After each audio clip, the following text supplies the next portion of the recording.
4's Company, 102.5, 106.3. The Game. We are back after nearly a month hiatus.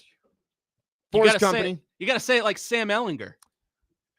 We're back. There you go. 4's Company brought to you by LPL Financial Nashville and Patrick Conger. Financial planning for tomorrow so that you can enjoy today. Jake Lyman, Connor Newt, Nick Frazier, Jake Wallman, broadcasting live from the Busy Bee Plumbing, Heating, and Air Conditioning Game Nashville studios. Home of the $99 yearly Beehive membership, where the buzz is always about great service. It's not like we haven't seen each other. We've been in and out on the. We basically lived here. Connor has basically lived here. Connor has, yeah. I've seen Frazier like every day for the past 3 weeks. Yes. Surprisingly, he didn't give me his social security number and or his checking account. Well, we can do that right now over the air. Let's do it. Start the social right now. Hope you got your notepads out. It is good to be back. It's been 4 weeks. Yeah. Last week of June was the last time we were on here. Yeah, this is our first show of the month. Of July. So we are back. Excited to be back. It's back together weekend across the NFL. And Shut up. I hate that. We are back together here on the show. Look, it's Mike Vrabel. Let's see if he yells at Ben Voland again. That was hilarious, by the way. I was like, we miss him so much. Were you in a coma when I answered that question? I don't know if you're typing on your phone or what, but I just answered that 5 minutes ago. And the second day after that, he goes, all right, what did we learn yesterday? And he listed off 3 things that we need to have a really good football team. I was just like, Mike. My favorite is prime condition. My favorite is still him walking into Foxborough for the first time. I guess it's for his introductory press. He goes, "Hey, Teresa." I'm like, Teresa's like back here. Yeah. You know that, right? It's important to me that you know that. She did not follow you up there as much as you wish you would. Great show planned. We got Titans training camp. It is, again, it's back together weekend, and stadium practice is coming up in about 2 hours. It's 11 a.m. So last hour, if there's anything notable that comes out of it, not that there usually is for those big open practices, but if there's anything notable, we'll keep you updated on that. We'll also give our first impressions of Cam Ward. Connor Newt was out there at St. Thomas Sports Park. So I'll give you mine. Jared will twist it and turn it into something completely different than it is. Well, Connor Newt actually, with his own 2 eyes, saw practice this week. So we'll get his thoughts. We will also get to Backwards Hat Gate later on with Brian Callahan's training camp opening speech. Also, America's favorite game show, Where Are They Now?, coming up at 11. But as always, let's start with our headlines. Nick Frazier, why don't you lead us off? Yeah, I don't want to make any somber of it all, but, obviously Aaron Donnick passed away earlier this week, and I got to meet her a handful of times, and he's just been so kind to me in this industry and just being a good friend outside of work. And I really feel for all of them in their time of grieving and just praying for them.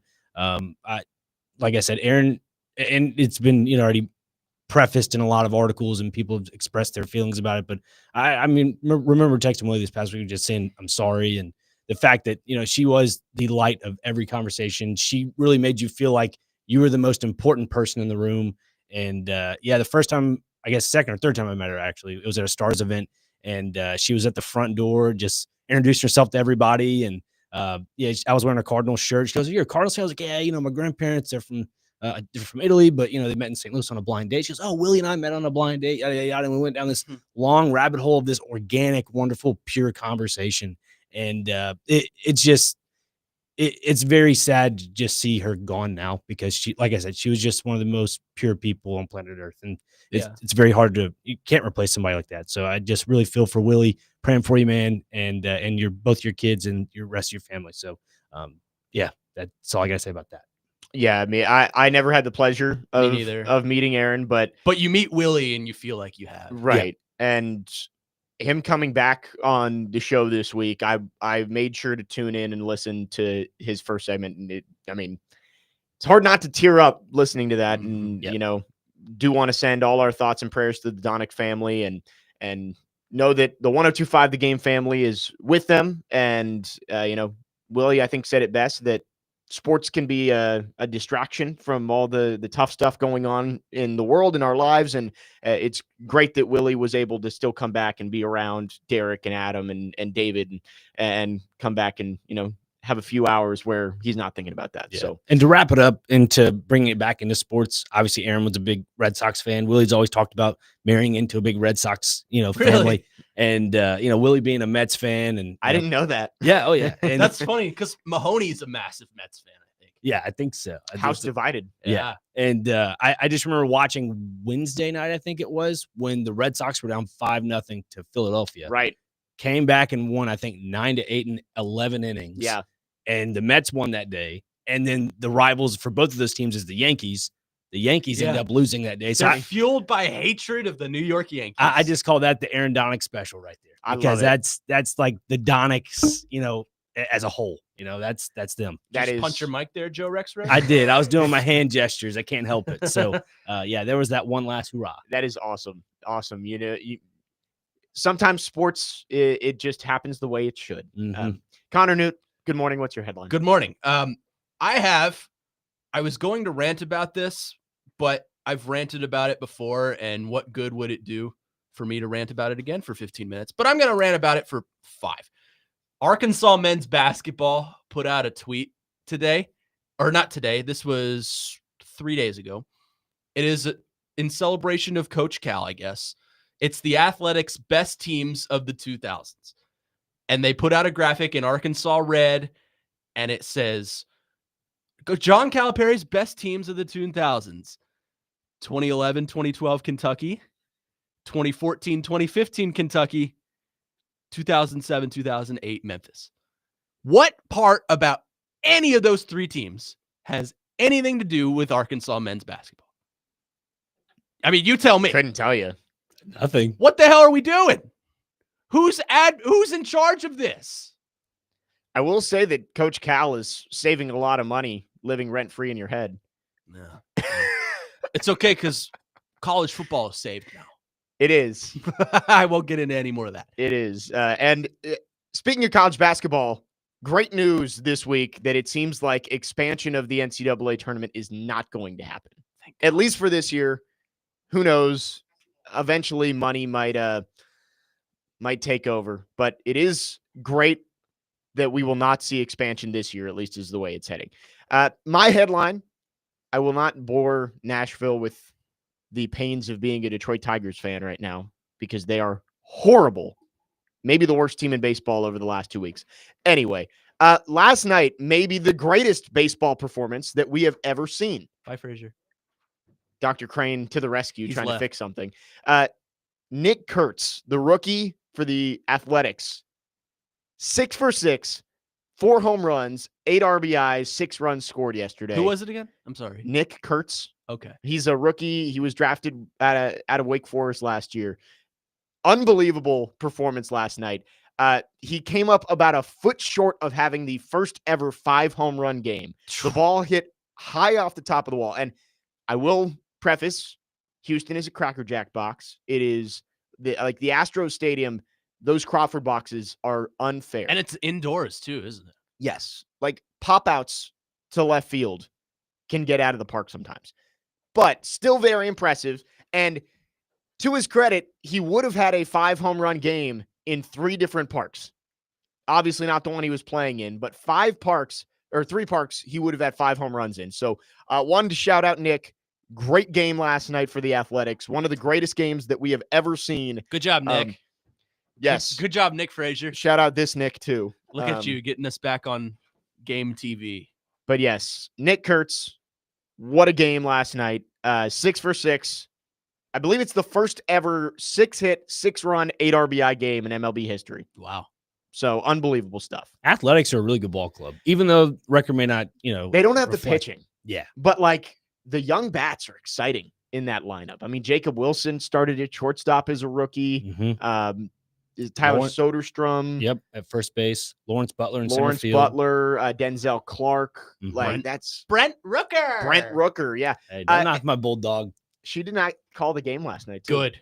Jenny Kavanaugh was not on the call. She should never call any games ever. She's been missing the last couple games, actually. They kind of mix her in and out with it's actually one of Harry Carey's grandsons, I want to say. Oh yeah, Wow. it's Chris Carey. Yeah, it's what's his name Chip, in St. Louis? Yeah, Chip his son. Carey Chip does the St. Louis Cardinals. games. His sons are both broadcasters. One of them is with the Athletics. Yep. So I think he's been doing that. I do want to go to just sign the press box for Harry Carey. It'd be kind of cool. Yeah.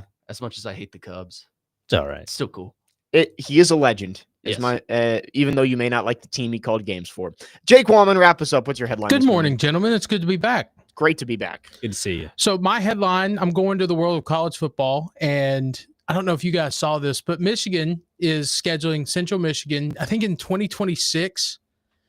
And instead of Central Michigan going an hour and a half to play in Ann Arbor, what's better than going 4,000 miles to play in Germany? I love it. I mean, why would you save all that money and just take a bus across the state of Michigan when you can fly to Germany and go play a game? Right. Makes total sense. But, I thought yesterday, Central Michigan has the opportunity to do the funniest thing. You get, like $1 million, 1.5 million to supposedly, get your brains beat in for 4 quarters. But then you could go to Germany, get a free trip, and win. It's true. It is true. So I do like the international expansion of the game. Like the game in Dublin every year is fun, but also like these schools are trying to save money, I think, with the revenue sharing and everything, like taking a trip to Germany. But college football's saved. Yeah, it is. We learned that this week. Great, beautiful bill was passed. Yes. No more third-party NIL deals. Pay for play. That didn't exist to begin with. Well, no, they did. That's what most of the collective deals were. Yeah. But those were already kind of getting taken away because of the revenue sharing. So anyway, Connor, you have the pleasure of the question of the day. Well, today. hold on. I guess before that, we got a wonderful texter. Weston Hermitage asked. He's now referring to Connor Newt as the nutrition device. Needs a daily dose of nutrition today. Oh, we need nutrition. Oh, He needs. I mean, let's bring it back. Nutrition is the one segment that we kind of let slip. We need to get back to it. Has to come back. Nutrition. I mean, Weston Hermitage the other day sent me just the nicest message. I did see that. I cried. Not cried, but I felt it. So for you, Wes, I will give you nutrition. I had honey bunches of oats this morning. Wow. All my good cereals. That Smart Start stuff I used to eat? Yeah. The Kellogg stuff? Yep. Canceled. Wow. Gone. I'm heartbroken. No longer available. No longer available. So I had honey bunches. What was the milk choice? 1%, 2% whole? 2%. Okay. 2% is perfect balance. Is the move. But I'm trying to watch my food today because I'm going to see a movie. So I don't know. It's my day off. I don't know what I'm going to eat. Eat a metric ton of popcorn. Fantastic amount of popcorn. That's if you understand where I'm going. Yes, that's usually what I will do. I'll finish the large and I'll get about halfway through a second. Yeah. While that movie's going on. What is our question of the day, Connor? As far as let's play a little bit of a hypothetical game today. Let's say today you woke up with a phone call from Mrs. Amy Adams Strung, and you answer, and she says, "You insert name here. I pick you. I would like you to select our first concert for the new Nissan Stadium. I want you to get a main eventer for lack of headliner, a headliner, and an opener. Okay. You can pick anyone in the world. Who are those two? All right. I love it. First concert in the new Nissan Stadium in 2027. Opening it up, cutting the ribbon. What's the concert? Headliner. You could do some weird combos here too. I welcome it. It doesn't have to be the same genre, but we love it. 615-737-1025 is our phone number. You can text or call. Our phone lines are driven by WilsonCountyHyundai.com. We are off and running as we return after nearly a month off here on 4's Company. It is good to be back. The Titans are back as well. The Titans started training camp earlier this week. Connor Newt was out there. We all have our thoughts on the first couple practices for the Titans as they ramp up for their stadium practice coming up in just under 2 hours. Jake Lyman, Nick Frazier, Connor Newt, Jake Wallman with you on this Saturday morning here on 4's Company, 102.5, 106.3 The Game.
Tune into ESPN 94.9 The Fan today as the Nashville Sounds take on Charlotte at First Horizon Park. Pregame begins at 6:20 and the first pitch is at 6:35. Coverage also available on the Game Nashville app and at thegamenashville.com. Sounds baseball on ESPN 94.9 The Fan is presented by Twin Peaks and Family Leisure. You should have done it like, well, let me tell you something, brother. See, I did not know that this was Hulk Hogan's song until I saw Really? it.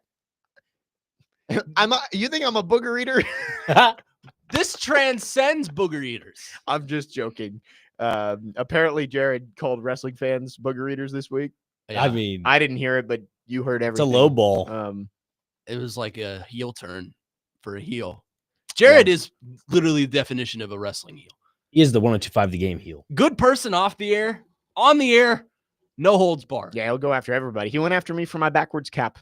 Which you did on purpose. I was doing it as a joke. Yeah. Not to make fun of Brian Callahan, to make fun of the situation where D-Mace turned his like completely sideways. why do we care what direction Brian Callahan's hat is facing? I don't know. Anyway, It was more the sizing for me. Okay? Right, yeah, A little like, loose. I mean, in his defense, he did look like a frat douchebag. But I mean, yeah, maybe. Just the hat wasn't the right size. That's all I'm asking. I mean, if it's like 7 1/4, I get it. right. I get it, but Yeah, no. I mean, that's FCC safe, right? I have no idea. We're good. no clue. No clue. Let's see. You Well- figure that out. The Titans started training camp this week. They did. That was how it all started, was with Brian Callahan and his speech. If we can find it, I will have Jake play He brought some energy. the John C. Reilly mashup that Ian made the other day. We'll play that later on in the show because it is so funny. I don't know how Joe Rexrode realized that in his head, that Brian Callahan sounds exactly like John C. Reilly and Step Brothers. We're good, guys. We're good. We're good. Okay, we're safe. No fines coming. Let me read all the words we can't say though. Look at that. Why don't we have Matt call in and he can tell them all. He called in the other day. He actually had Same a one? civilized comment. Interesting. I was proud. Rexford just seems like that encyclopedia of movie voices. Well, when he came up with that, I was like, that is literally perfect. It sounds exactly like an Ian spliced together Brian Callahan speech with the Step Brothers. Did you touch my drum set? Looks like somebody touched my drum set. I think we're good. There's only 7 dirty words. Oh, Please don't say them. Yeah. It is. Nope, we don't do that on this show. This is a family show. It is family show. Supposed to be, at least. Connor toes the line better than anyone. Never cross. Toe. Never cross. Connor and Big Joe are the two that love to toe the line as much as they can. He's worse than me, though. You do it unintentionally a lot of times. Yes. But That was intentional. anyway, training camp started this week. The Titans have 2 practices under their belt. They are getting ready for their third open practice of training camp out at Nissan Stadium, coming up at 11 a.m. Central Time. Connor, you were out there. Want to get your first impressions of this Titans team. I know there was talk of maybe a lack of energy on day one. Cam Ward kind of hit or miss first couple of practices. Your thoughts on what the newest version of the Tennessee Titans looks like to start training camp? Well, first of all, I feel so free. I can say this without it being completely turned into something I didn't say. The first day was rough. Low energy. D-Mace is right, because we were there together. D-Mace said, this feels like a mini camp. And I was like, he's 1000% correct, because there was no energy. And despite what Jeffrey Simmons went to the podium and said, wow, the energy's so great and the defense dominated, they didn't. I don't think so, at least. Cam Ward was solid on Wednesday. I thought he was good. I would give him probably a B. They ran a lot of short ground gain passes. I think they're just installing most of the stuff, which is kind of why we can't film. So whoever filmed that one video of the Cam Ward interception, get ready to hear from Titans front office. But the first day was rough. Second day, the defense was good. The offense was very bad. Cam Ward had an up and down day, not just down, up and down. He did very first pass he throws across the middle to Cody Barton, has him right there. Then he completes like 5 or 6 straight. Like, he's just got that mentality, that leader mentality. Like, all right, if I screw up, I'm just going to go out there and, crack Dominate. some eggs, But he did almost throw another one to Cody Barton on the same play.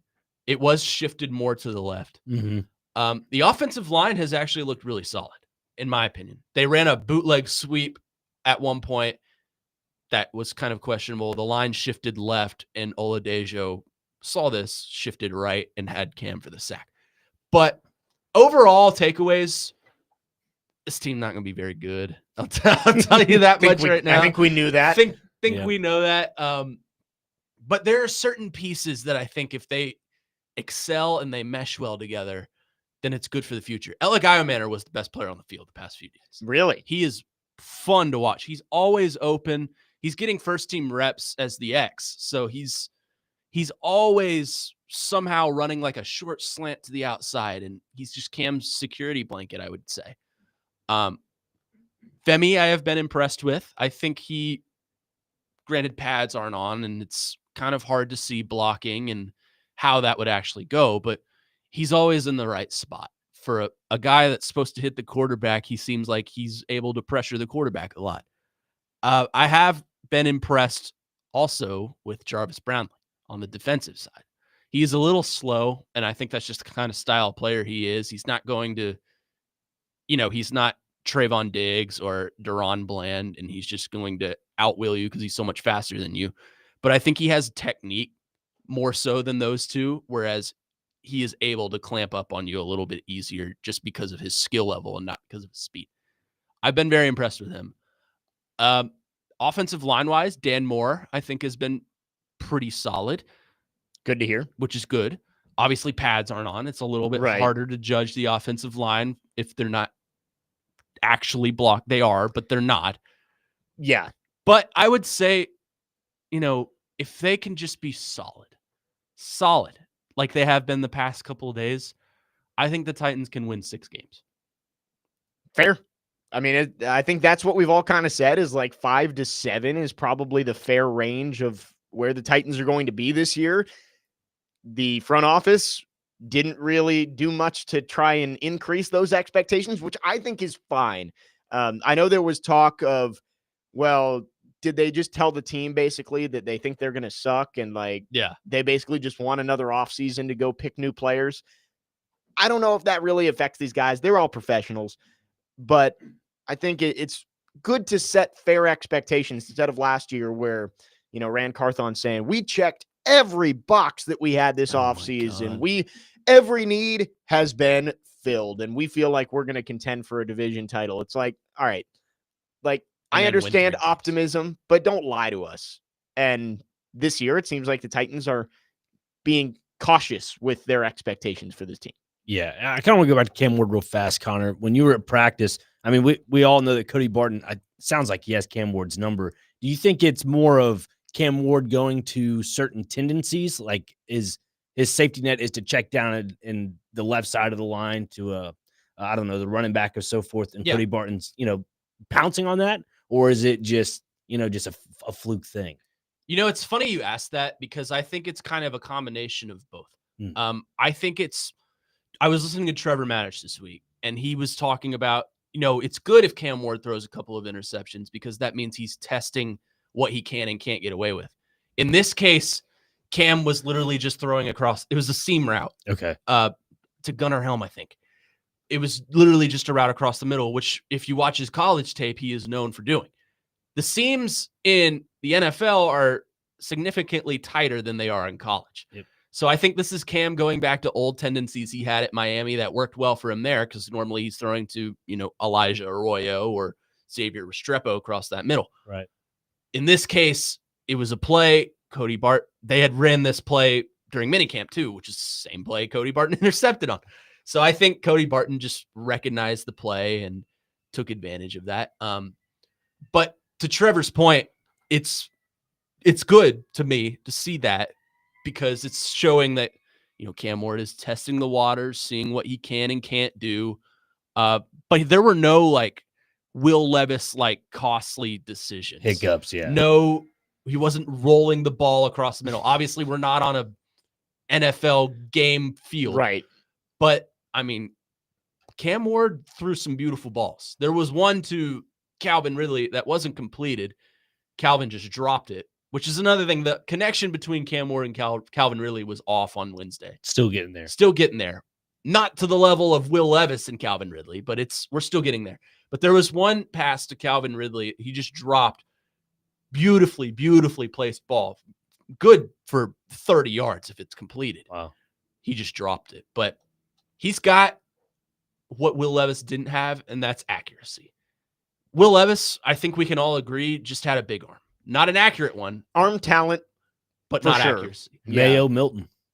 Mayo Milton. Ward, I think, has the big arm and the accuracy. And if he can put that together, then I think he is what the Titans expect him to be. It's just a matter of, can he get to the place that he needs to be? And he's showing signs of that. He shows promise. But obviously it's the first week of practice, which does matter, by the way. I heard Karski say it doesn't. It does. But you just need to see progression. And in the first couple days, he's showing signs of that. He's going to have rough days. It's training camp. It's practice. It's the preseason. He's a rookie quarterback. But I'm encouraged by Cam Ward. I think he'll be all right. Are we discounting the fact that Cody Barton could be the greatest linebacker of all time? That is true. I think he's a solid linebacker, actually. Just putting it out there. Or, I know the conspiracy theory was floated out there. Was Cam Ward throwing the interception on purpose to help his competitive team of 8?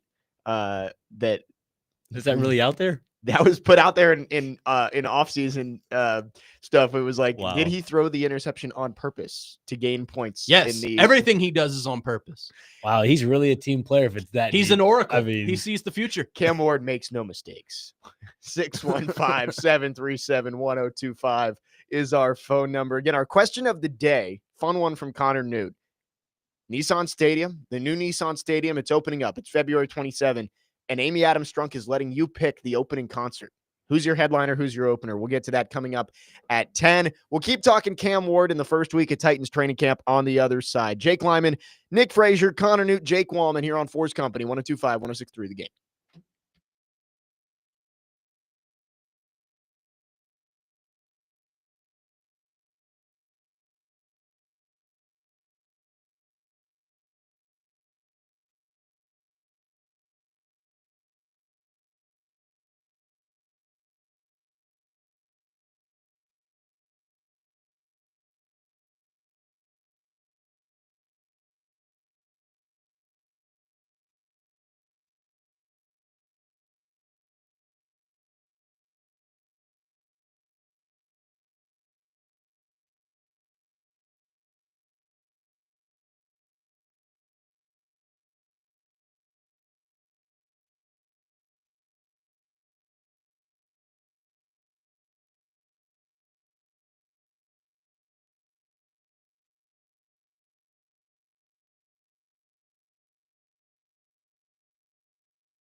This September, Tim McGraw will be performing at Trinitix Rock the Cradle in Nashville, a meaningful event supporting newborns and moms at Ascension St. Thomas Midtown. Get your tickets now at rockthecradlenashville.org. 4's Company, 102.5, 106.3 The Game. Jake Lyman, Nick Frazier, Connor Newt, Jake Wallman with you, recapping week 1 of Titans training camp. Let's stick with Cam Ward here. In the second hour, we will get into Brian Callahan's speech, backwards hat gate, all of that kind of stuff. But Please Cam, no. we're not going to spend that much time on it. Cam Ward in his first week, you said up and down, and that's kind of the vibe that I've been getting is, yeah, there was an interception to Cody Barton, another dropped interception on Thursday as well. Maybe not a ton of energy on Wednesday. He called it, quote unquote, mid.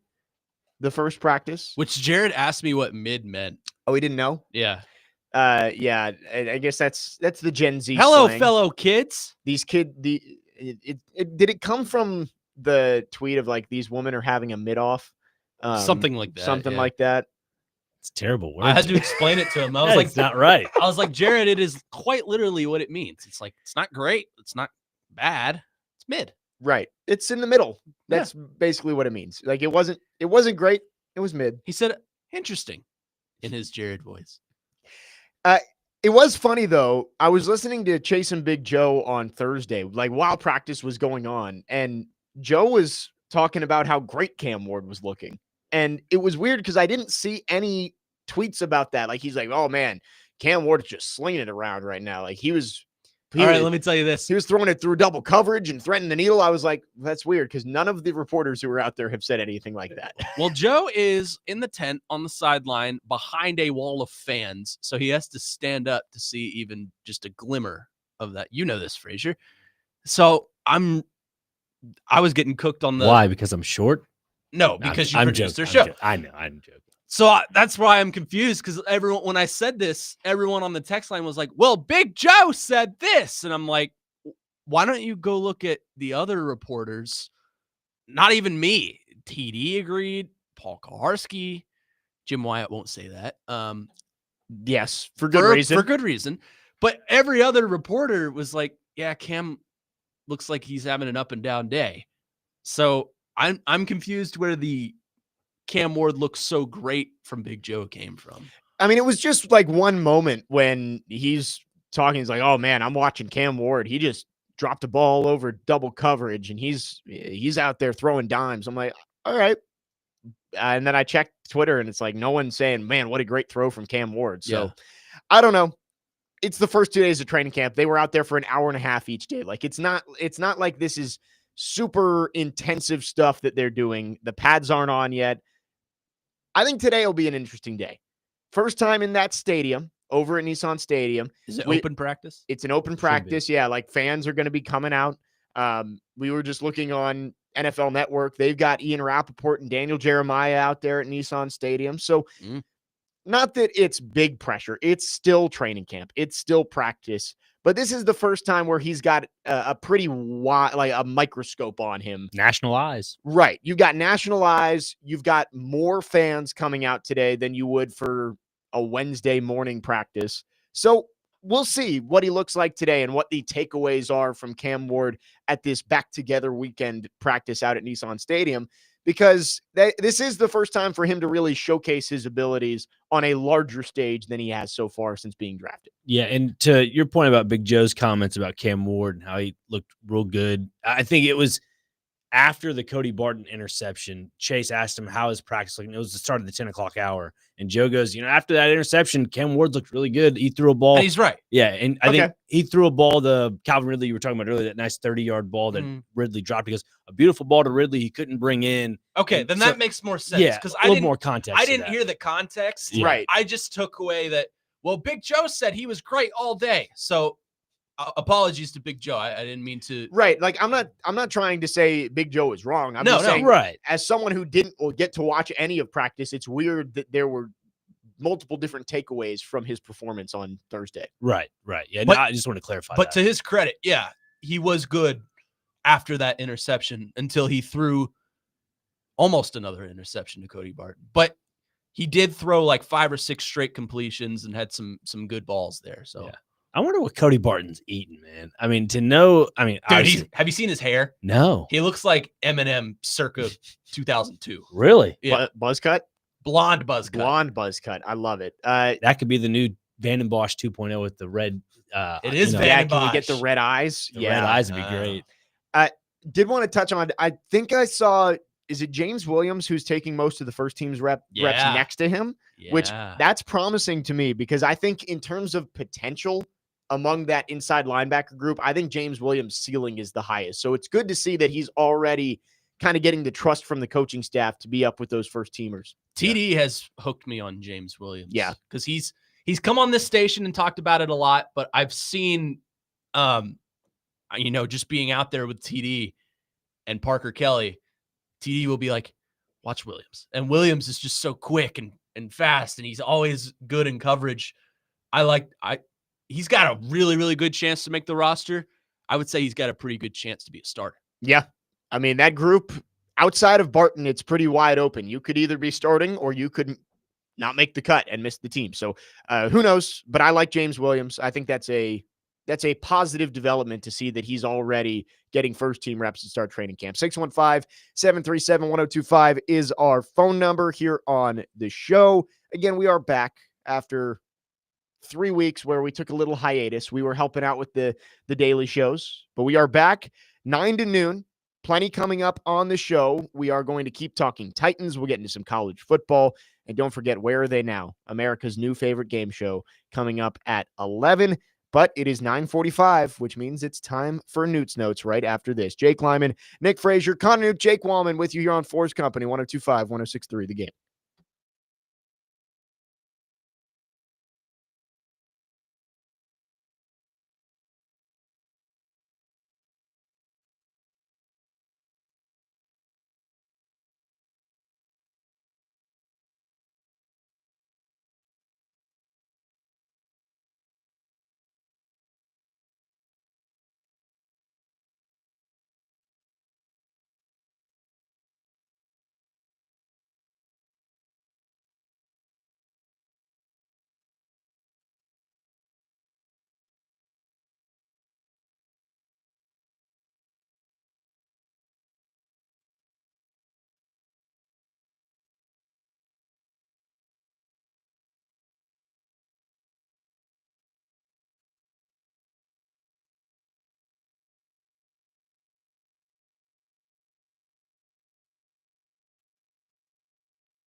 It's been too long since we've had Newt's Notes on a Saturday. Jake Lyman, Nick Frazier, Jake Woolman here on 4's Company.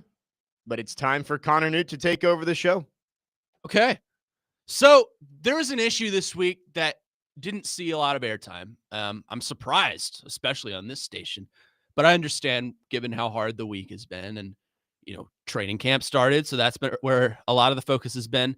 But Diego Pavia went on Bobby Bones' show to talk. Oh, I didn't see this. Did you not? No. I didn't bring the clip with me, unfortunately, because I forgot about it. But he went on Bobby Bones' show, and, Bobby Bones was talking about kind of the same stuff we heard at media days. Why'd you come back? All that.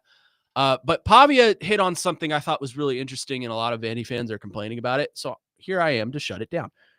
Diego Pavia said one thing he wants to change at Vanderbilt is students were trying to come in and they ran out of student tickets. Oh, I did see this actually. So I understand your pain. Thank you, Diego Pavia, for bringing light to this. It is a real issue. Welcome to the SEC. Welcome to college sports. It is hard to get student tickets to any sporting event if you're in a big athletic school. What I think Vanderbilt should do. I mean, first off, think of how Tennessee students feel, or Alabama, or Kentucky, or LSU, or any of those. Think of how they feel. I want to go to a Kentucky basketball game as a student. You know how hard those are to get? You got to win the lottery. You got to win the lottery. But what these schools have implemented is a tuition bonus.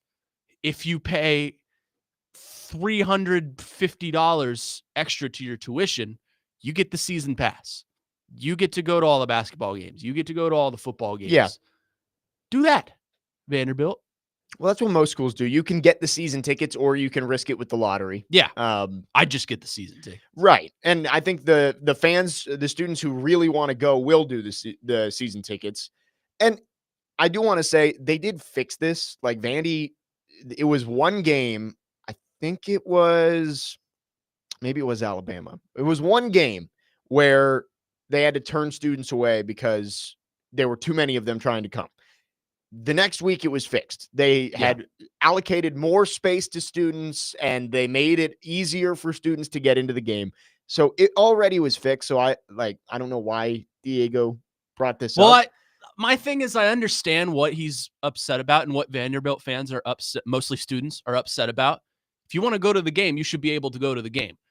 But this is just life in SEC. And I realize Vanderbilt and maybe like Missouri haven't really ever faced this problem before because they're not massive programs. Well, and Vandy also has a much smaller student body. Right. So it usually isn't an issue. If a student wants to come to the game, usually they can. Right. But now that you're on the upswing on all programs, look at basketball. Mark Byington turned that team around and they beat Kentucky at home, beat Tennessee at home. More students are likely to come. Baseball will always be a thing, but more students are likely to come to Vanderbilt games because of those programs that are on the rise. This is just life in the SEC now. You're obviously not the elite of the elite in the SEC. You're not an LSU. You're not an Alabama. You're not a Georgia. But you're still, right now, in this very moment, sort of a commodity in the area. So it's understandable that these students want to come and are upset when they get turned away. I advise you to just, Vanderbilt, do the tuition thing, because that's proven to help. A lot of these students, I have a lot of friends that go to Tennessee. They all buy the tuition thing. They're locked in at Neyland every single week. I just advise that. Don't do the lottery because chances are you're not going to get it. Right. Yeah, I also see another angle to this with Pavia, and it's the fact that just trying to bring in more eyes to the game itself. Like, I get you could do the whole tuition thing, whatever, but if you go and do your best WWE impression of, oh, yeah, I have enough tickets, we need more tickets, like, He's trying to promote himself. Yeah, in grand scheme of it all, they already got enough tickets. I'm sorry to say that. I know it sounds very negative, but they already got enough tickets, I think. Yeah, they might be all out of children's tickets, though. Those get in free. I think 12 and under, right? It was a joke. Okay. My dad told me to say that, so blame him, not me. I'm about to say, those jokes Rick. just over my head. Dude, I got a video of Rick yesterday. He was playing college football. He was getting so mad. I had a very frustrating game yesterday. Did you? Yeah, I was up 12 heading into the fourth quarter. Speaking of which, I'm going to make weekend picks history today. Oh, really? I'm excited for this. I was up 12 heading into the fourth quarter, top 10 game against Miami, and I choked. I blew it. Tough. This has gone off the rails. It has gone off the rails. But no, I get what you're saying. Like, Diego, I understand that it's like, yeah, the students, you want the students there, especially when, as much as Vanderbilt hates it and Vanderbilt fans hate it, Nashville is such a destination city that you do get these big SEC fan bases who come here and they're like, oh, it's a vacation and we can see our team. And so they buy up a lot of tickets. Yeah. The students, that is your home field advantage. And I know I don't know my directions. The side of the stadium with the press boxes on it, that's usually all black and gold. But you got the students over there. They can help fight some of those opposing fans coming in. And that's kind of a problem not physically, but like maybe it won't be maybe it won't be as much of a problem this year because Vanderbilt's projected to be all right. Right. I think the crowds are going to be, but it has been a massive problem in the past, especially when these border teams come, like a Kentucky or an Alabama or a Tennessee, where 75% of the stadium is in opposing teams' colors. Right. I mean, like last year, Virginia Tech fans, knowing a lot of them, including my family, they're like, oh my God, we can go to Nashville for a weekend and go see Tech play. And the expectation for a lot of these fan bases is they're going to win. That was, I can tell you, Tech fans were not happy leaving that stadium last year after Vanderbilt beat them in overtime. So you do have to combat that a little bit. And the students, I think, are the best way to do that. So getting as many students in there is going to help that home field advantage a ton this year. Yeah, Jeff on our text line says, not saying you guys agree with the fee, but don't you think the enormous tuition prices are sufficient to cover student attendance to school home sporting events? I mean, that's kind of what we're... Well, I think Vandy, at least as far as I know, I think Vandy, the students do get in free. Yeah. I think you have to claim a ticket or something like that. Yeah, but that's how MTSU. You go to like the bookstore or something. Or like online. I think like you can go into your portal and there's a way to claim a ticket or something like that. But for some schools like at Tennessee, when you have a giant student body like that, not everybody can go. I'm just trying to say, like, instead of complaining about, well, we need to get more students in, why don't we actually take action and do that? Yeah.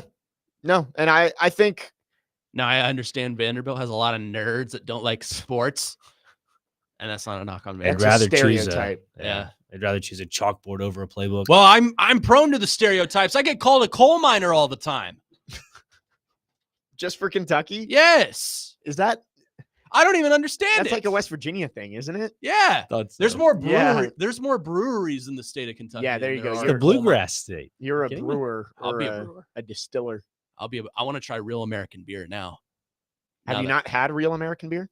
No, like Hulk Hogan's. It's Hulk Hogan's beer. No, again, wrestling, all over my head. And the Broken Skull beer. Yeah, Stone Cold beer. Oh, I didn't know that. Bald man, goatee. Says, I know him. Yeah, I know who they are. Yeah, I just don't know their beer brands.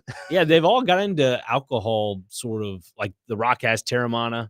I've never had Terramana. I don't really have a desire to have Terramana. I don't know if I've ever tried Terramana. I've been told Terramana is great with mixing drinks. Okay, not by itself. Not like shots. I had the tequila one time. I think I'm good. I don't really like it. The celebrity alcohol is kind of getting out of control. It's like Ryan Reynolds has his gin, and George Clooney has Casamigos. Doesn't Wallen have a whiskey now? Possibly. It's very possible. I know Conor McGregor has his own whiskey. He has a proper lager? number 12. Proper number 12. Should we do the Stone Cold bit again just so it can go on the socials? What?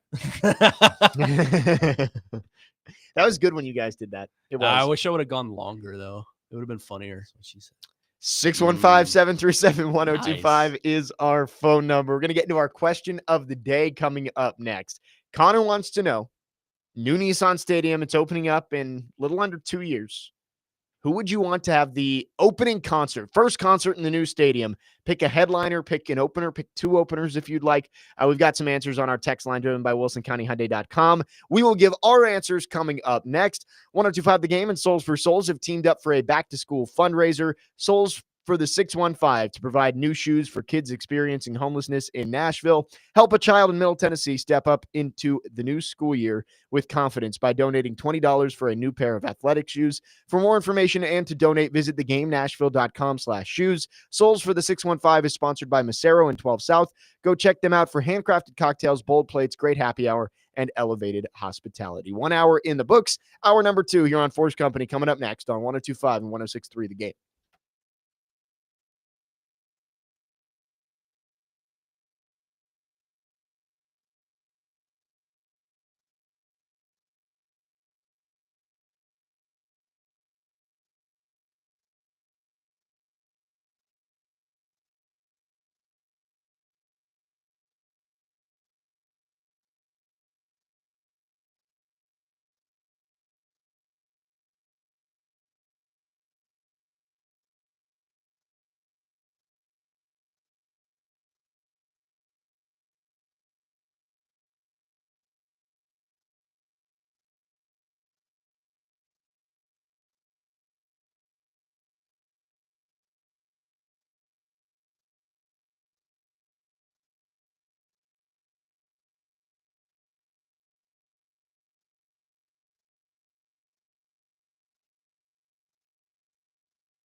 Hour number 2 on this Saturday, 4's Company, brought to you by LPL Financial Nashville and Patrick Conger Wealth Management. Advice for you, no matter your current situation or stage in life. Jake Lyman, Nick Frazier, Connor Newt, Jake Wallman, broadcasting live from the Busy Bee Plumbing, Heating, and Air Conditioning Game Nashville Studios, home of the $99 yearly Beehive membership, where the buzz is always about great service. Coming up, we will get back into Titans talk as they prepare to hit the field at Nissan Stadium for the first time this year for Back Together weekend. We got NFL Network, we got ESPN on in the studio. So any developments from the Titans practice today, we will get to that in the final hour. But before we get back into the Titans, it's time to get to our question of the day. Connor Newt in charge today. He asks, the new Nissan Stadium is opening up. Who is the first concert that should be in there? Amy Adams Strunk or whoever makes those decisions calls you up and says, you pick a headliner, you pick an opener. Who you got? Nick Frazier. Any thoughts? I mean, you got to have Garth Brooks in the mix, right? Yeah, that's where I was going to. I mean, I think it was Garth Brooks to be the main event. To open up, I go Zach Top. I'm going all country here. Zach Top. I think you kind of have to go all country. Right. Yeah. I mean, it's Nashville. Yeah. Like, obviously, Nashville's not all country music, but I feel like that's what it would end up First being. concert, Right. I think you have to. Yeah, I'll go Zach Top. Lauren Watkins, who's opened up for Morgan Wallen on a few of his shows. She's really good. I think you got to include Riley Green and Ella Langley, right? Wow. Got to do that. Wow, you're loading it up. I mean, this is a brand new It's like stadium. a full festival. Yeah, this It's is it has to be CMA Fest lineup. It has to be. Yeah. As for the middle guy, I would probably go with. Ooh, this is tough. Maybe I'll throw one at you. go ahead. Zach Brown Band. Yeah, Oh, I like that. Chris Stapleton. That's Oh, my yeah. number 2 there. Chris Stapleton, and then to wrap it up, we'll go. Garth. Yeah, Garth. I'm with you on Garth. I was going to have Luke Combs open up. I thought Yeah. that was kind of the duo that I was going with was you go Luke Combs, he can play like 75% of his usual set, and then you go Garth and just Let them sing together. play all the hits. Yeah. Yeah. Well, let them sing a song together. Yeah. Like, let Luke Combs come out and sing Friends in Low Places. Yeah. Calling Baton Rouge. Oh, yeah. I like Garth feels like the easy answer Yeah. for like guy who just puts on a huge spectacle of a show. He's got 1,000 songs that people know. I think he's the easy headliner. There's other options out there. I like Luke Combs as an opener. I'm trying to decide which one I want to open and which one I want to headline, but I think I'll go this route. I think you open with Tim McGraw. Okay. Yeah. He's Nashville. Let him do his thing. And then kind of come into the new era of country and bring out Morgan Wallen. Yeah. Like Morgan definitely would be in the conversation. I think if you're looking at current country stars, it's Luke Combs, it's Morgan Wallen. Yeah. Yeah. The two faces of the genre. Right. Like there's a couple other that are like a tier or two below. Like you mentioned like Jelly Roll. Yeah, like Jelly Roll would be in there. Riley Green's probably Yeah, in yeah. that conversation. Maybe like a Parker McCollum, but it's Morgan Wallen, Luke Combs. Mm-hmm. I got 2 that you guys haven't mentioned. Who you What is got? that? So, Ernest, Okay. That could be like a He could come out with he Morgan. would be a Right. good middle guy. He'd be Yeah. a good like early. I think like if you have 3, maybe he goes first, then you have an Yeah, opener, yeah, and then yeah. you have your headliner. He's got 3 good songs of Yeah. Morgan Wallen, I think. Yeah. You could have him Flower do- He's- Shops. He's Flower done some Shops. good Flower mix-ups Shop's of- acoustic. There you go. and then Hardy. Hardy Ugh. would be good. No, I hate No, You Hardy. don't like Hardy? Really? I hate Hardy. Really? He's terrible. I'm not a big fan of his rock screamo music, I hate it. but I mean the country music that he puts out is pretty good. No, His first album was really good. I don't like him. What it, Wow. should we bring out Florida Georgia line and bring them back together? Just to Let's do piss it. Joe Dubin. Tip it off? back. Joe Dubin sitting front row. I think I've said this before. Like, I loved FGL. Like the first couple The first albums, album is the good. first couple albums of Florida Georgia Line. I understand it's not like super country style, but man, anything goes. And here's to the good times. Those Yeah. 2 albums, almost no skips. I know. Almost. They had a I know. song with Nelly, didn't they? They did Cruise with Nelly. That's right. That, You know what? I know how There you was can another draw one. the average male to this concert. Uh-oh. Meg Maroney. See, I'm not Yeah. a big Meg Maroney fan. Really? You don't I like just- Megan? I get that she Kenny Chesney is somebody we've forgotten about. That Kenny probably Ches- should yeah. be incorporated into this. But- he's more Knoxville than Nashville. Well, but he's also kind of like a beachy vibe. Like Yeah. I feel like that's Yeah. not what you're looking for this. What about Church? Yeah. Could go Eric Church would be a great Yeah. headliner. Ricky Dawson on Twitter says Chris Stapleton. You mentioned him. Love Chris That's a good Stapleton. one. Stapleton, I think, would unite a lot of people. Mhm. Here's one that I think would be good. Maybe not as a headliner. Post Malone. Yeah, I was Because thinking he's about got him. he's got some stuff that would bring in maybe some non-country people, his Mm-hmm. old stuff.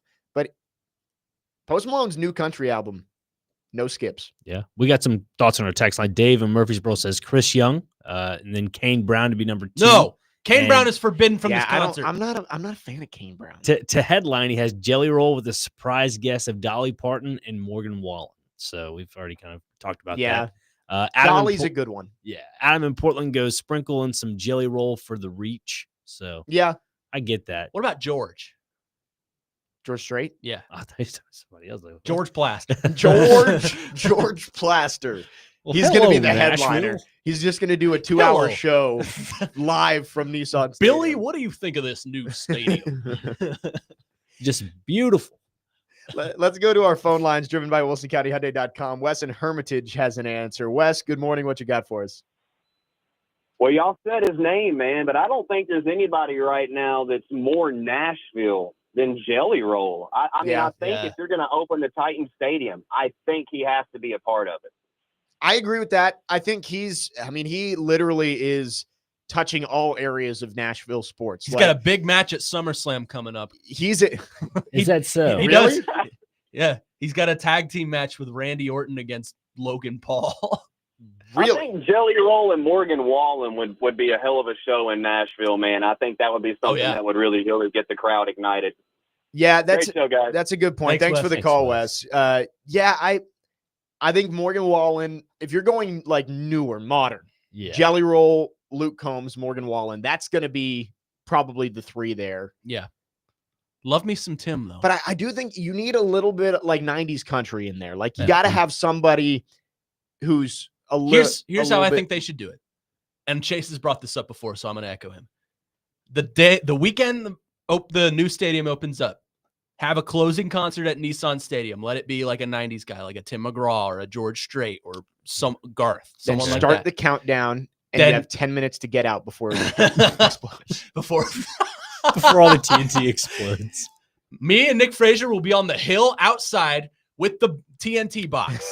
You have 10 minutes. From the final note of the concert, you We're have gonna- 10 minutes to We're evacuate. gonna come on the intercom like Bane and be like, "You have 10 minutes to evacuate." I was born in the dark.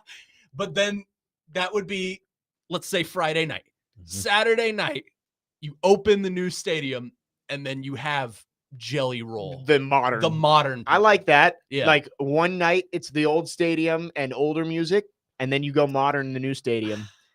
Completely off topic, but the new Steelers uniforms look Awful. They look like the ones that that Hines Ward was wearing when Bane blew up the stadium in The Dark Knight Returns. Well, that was or the Dark Knight Steelers, Rises. wasn't it? It was. It was. Hines, It was. Yeah. It was the Steelers. They were in Gotham. Yeah. But yeah, Hines Ward returned that kick for a touchdown and then turned around and the whole field was gone. He turned around, hey, touchdown. They won that You know? game though, because he made it to the end zone before the He field did. exploded. There were no whistles blown. Yeah. Opening kickoff return. Gotham wins. Beautiful national anthem, by the way. Yes. It's a lovely, lovely voice. Those movies, that trilogy, the Dark Knight trilogy, He's doing a new phenomenal. Christopher Nolan's doing a new movie. Yeah, the Odyssey. Odyssey with like They should- every celebrity imaginable. I read the Odyssey in high school, loved it. But they showed a trailer of it when I went to see Superman. It's gonna be awesome. I'm excited. It's gonna be cool. Yeah. Anyway, somehow we got to Christopher Nolan movies because we talked about blowing up a stadium. A few more Uh, thoughts before we kind of transition. Dave on our text line says Willie Nelson. That's a good one. Yeah. I like that. I think he'll be sitting on a bar stool or something. while Yeah. playing, but and then George Strait was the other one. George so. Strait's a good one. Like I think if you're going a little old school like Garth, George Strait, George and Alan. Let them Alan both do Jackson. it. Yeah, Yeah. that'd be good. Let's go to our phone lines again. Kenny the mailman is called in this morning. Kenny, good morning. Go ahead. Good morning, dear friends with no musical talent at all. I'm going to help you out on this question. Y'all are don't mean any harm, but y'all are not thinking big enough. Yeah. All right, where are you going? Take all the names you've said, and bring them all.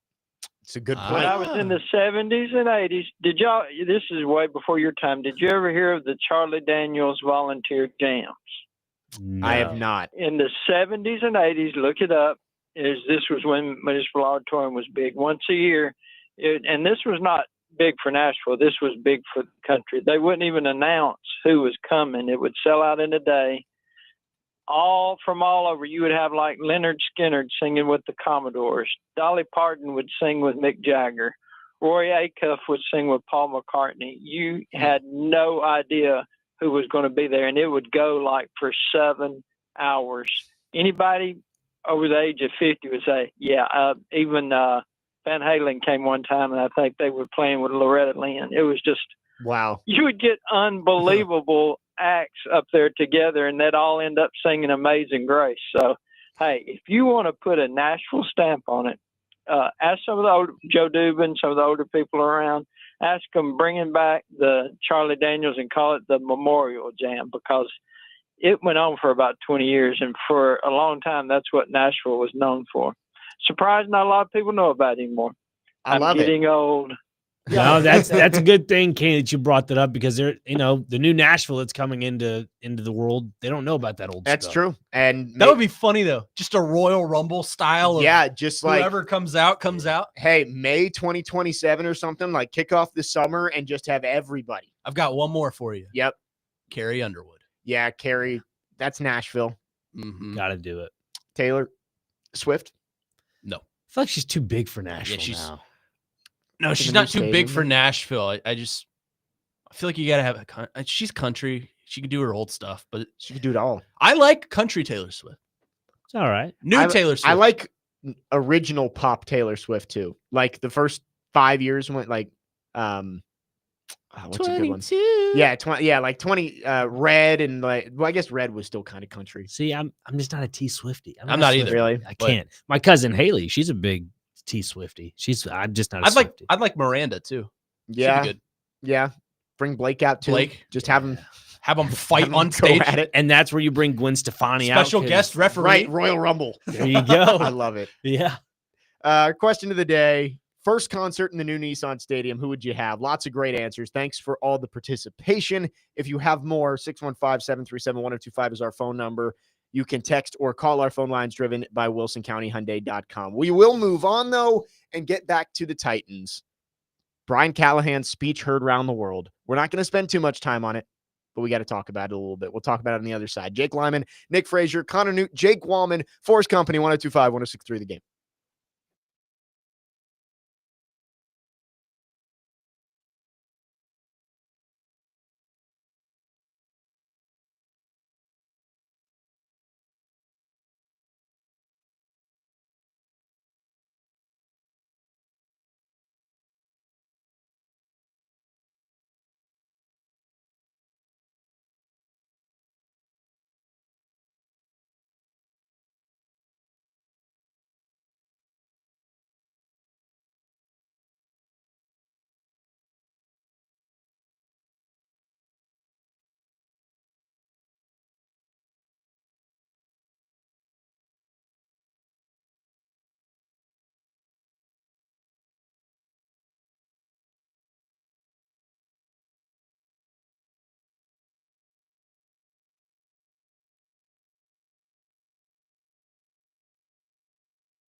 because I know what we have in this room. Did you touch my drum set? Hey, knock it off. I know you touched my drumstick. Because I believe in what you guys are capable of. You swear on your mom's life that you didn't touch it then. The urgency every time we walk in. I know you touched my drum set, and I want to hear that dirty little mouth admit it. It should be urgent as We have to make each other better every day we step out. If you touch my drums, I will stab you in the neck with a knife. Yes. All Gold. credit to Ian Safar. Oh I my mean, God. just a phenomenal mashup there. I love you, Ian Safar. Joe Rexroad mentioned about halfway through Thursday's show that he thought Brian Callahan sounded like John C. Reilly from Step Brothers, and within like 30 minutes, Ian had put that all together. So all credit to Ian. He's a machine, man. Lots of talk this week about Brian Callahan's speech that was posted by the Titans on their social medias. I think all of it's a little overblown. Like I was saying this to Joe, like that speech doesn't make Brian Callahan a good coach. It doesn't make him a bad coach. Right. Like being a coach is way less about your ability to motivate these grown men, professionals at the front of a room, than it is about your ability to scheme and put players in the right positions to succeed. So I'm not really worried about it, but I mean, it was a little cringy. I was going to say, holy crap, was it a bad speech? It was so I don't know if the content was bad. It was just, it felt so forced that he was trying to show all this emotion. And it's like, hey, just be yourself, man. it was so Friday Night Lights. Like, what was that one show they had on the CW that was awful? All American. That's what it was. Oh yeah. With Tay Diggs. Mm. Yeah. All American. If you want some of the worst football scenes of your life, go watch that show. Like, I mean, what was his name? Spencer James. Spencer James. His routes are just like two-step out routes. I'm angry, Coop. And then somehow he manages to find the end zone. Yeah, it is Zero funny. It's like logic in that they show. talk about him like he's he is modeled after somebody who made the NFL. Like it's based on a real life story, even though obviously a lot of the stuff that happens wasn't actual. It's fictional. But yeah, it did give a little CW football show, you know, and the backwards hat thing. Who cares? Like Dan Quinn wears a backwards hat every single time he steps in front of a camera. Well, it was Jared said, have you ever seen Nick Saban on the sideline with a backwards hat? And someone quote tweeted him with a picture of Nick Saban on the sideline with a backwards hat. It's fantastic. Like there's different styles of coaching, and Brian Callahan is part of this new school wave of the offensive head coaches like a McVay, a LaFleur, Kyle Shanahan. Those guys, I don't think they're not Dan Campbell. Like they're not going to go up and command a room and bite people's kneecaps. Like that's just not their style. You know what it reminded me of? Do you remember that episode of How I Met Your Mother where it's Ted's first day as a professor and he's trying to figure out what kind of a professor he wants to be? And he starts off with like, shut up. And then he gets into like, hi, my name's Ted. Yeah, it's like, or hi, my name's Professor Mosby. You can call me Ted. And it's like, do not call me T-Bone. I don't know. This whole Brian Callahan backwards hat, and like you guys saying, expressing the same sentiment about it didn't feel organic. It felt, fixed. And nonetheless, too, because don't get me wrong, Titans media team, they do a great job. They do a great job at trying to get, exposure to this team, but that's all it's for. It's just clip farming. It's clip farming for NFL Network to talk about. That's what the kids say today. I know. Aura farming. Aura.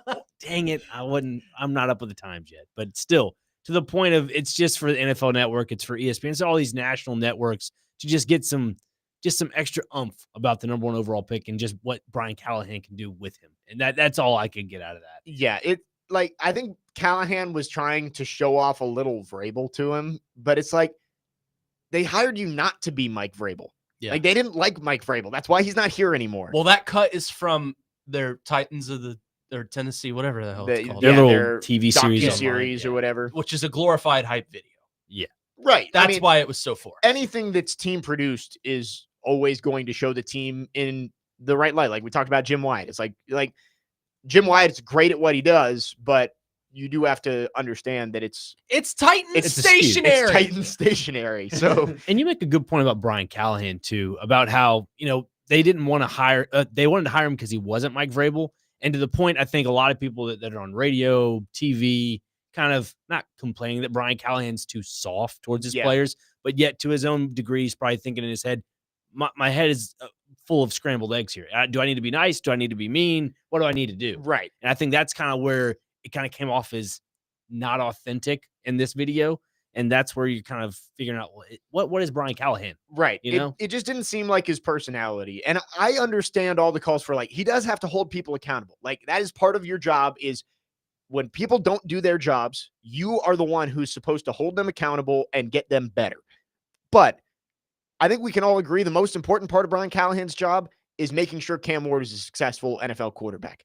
I do not care. He could go up there and sing Chapel Roan in front of the team meeting and every single time that he steps up there. I do not care. He could do it wearing a backwards hat, a cowboy hat. I don't care. If he makes Cam Ward a good quarterback, then he's going to have his job here for a long time, no matter what he does in these team meetings. I get it. It's the first week of training camp. There's not a lot to talk about. So this comes out and we're going to talk about it. But what he does with Cam Ward is the only thing that matters for Brian Callahan. Right. And I do agree. It was cringy. It was forced. But who cares? I don't care what kind of a hat. I like to wear backwards hats all the time because I think it makes me look cool. But here's the thing. I was there that day. That was just in the locker room. Guess what? Callahan stepped up to the podium. What direction was his hat facing? Forward. He was on the sideline coaching. What direction was his hat facing? Forward. Who cares? I'm looking at the press conference waiting screen right now. Brian Callahan going to speak in about 5 minutes. We'll take a little bit of that here on the show. He's got a forward hat on here in this picture. So, he means business. We will see. Yeah, Titans getting ready to practice. What does that mean for Brian Callahan with this hat's backward? What's the persona? You guys, he means business with a forward cap. What is backwards? I like cap it. Are we going to get like masked LeBron or Gator hoodie Mello? Yeah, because Billy Ray had the mullet. Business in the front, party in the back. What is this? Business in the front. What are we doing in the back? It's an alter ego. Like it's Gator. This is what we're gonna see. It's like, hey, Callahan, he comes out first half. I can't say Gator's line on you air. Can't. Gator don't play no. It's like Callahan first half comes out, hat forward. Titans go down 17-0 at halftime. He comes out backwards hat. He means business. If he comes out back, if he coaches a game backwards hat and the Titans win like 59-0, should he just wear backwards hat every day? He should. Yeah, just embrace it. Embrace backwards hat Callie. What would Jared say? Oh my God, turn your hat around.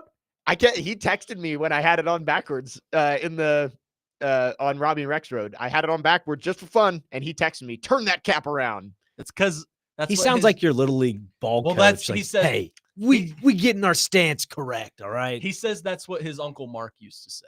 Oh. So that's why. I mean, I understand, like, in general, it is more professional not to wear the backwards cap. Absolutely. But in a meeting with his team where it's like it's in the locker room, it's not like he's in front of the media and the fans. Like, it's like letting your hair down. Right. If he had some. He is going to speak to the media coming up. Well, long hair, I mean, the locks. That's true. He doesn't have the lettuce. The chops. There you go. Yeah. Baseball. He is going to speak to the media. We will keep an eye on which direction his hat is facing, and we will bring some of that to you live as the Titans prepare for their stadium practice over at Nissan Stadium coming up in about 30 minutes. We will take some of that press conference live right after this. Jake Lyman, Nick Frazier, Connor Newt, Jake Wallman here on 4's Company, 102.5, 106.3 The Game.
4's Company, 1025, 1063. The Game. Jake Lyman, Nick Frazier, Connor Newt, Jake Wallman. Titans getting ready for practice out at Nissan Stadium. Brian Callahan has just taken the podium over at Nissan Stadium. Let's listen in live. Field with some football pads on, playing ball, and so far so good. Training camp had a lot of good competition. Guys have been competing, gotten a lot better kind of every day, which is what the goal is. So with that, I'll let you guys go ahead. So we're going to see some red zone today, and maybe what else will we see at practice? Yeah, I didn't bring my script with me, but yeah, we're going to have a little red zone. There'll be some third downs. There'll be a base down period. So we're kind of hitting all the spots, I think, over the core situations of a football game. Still structured like a normal practice, but we'll have a little bit of everything there situationally. That little red zone and third down period, the timing is so important. How is Ward done just be able to make sure that it's always on time? He's been really impressive with that stuff. There's a lot that goes into third down. Normally, you have usually have two.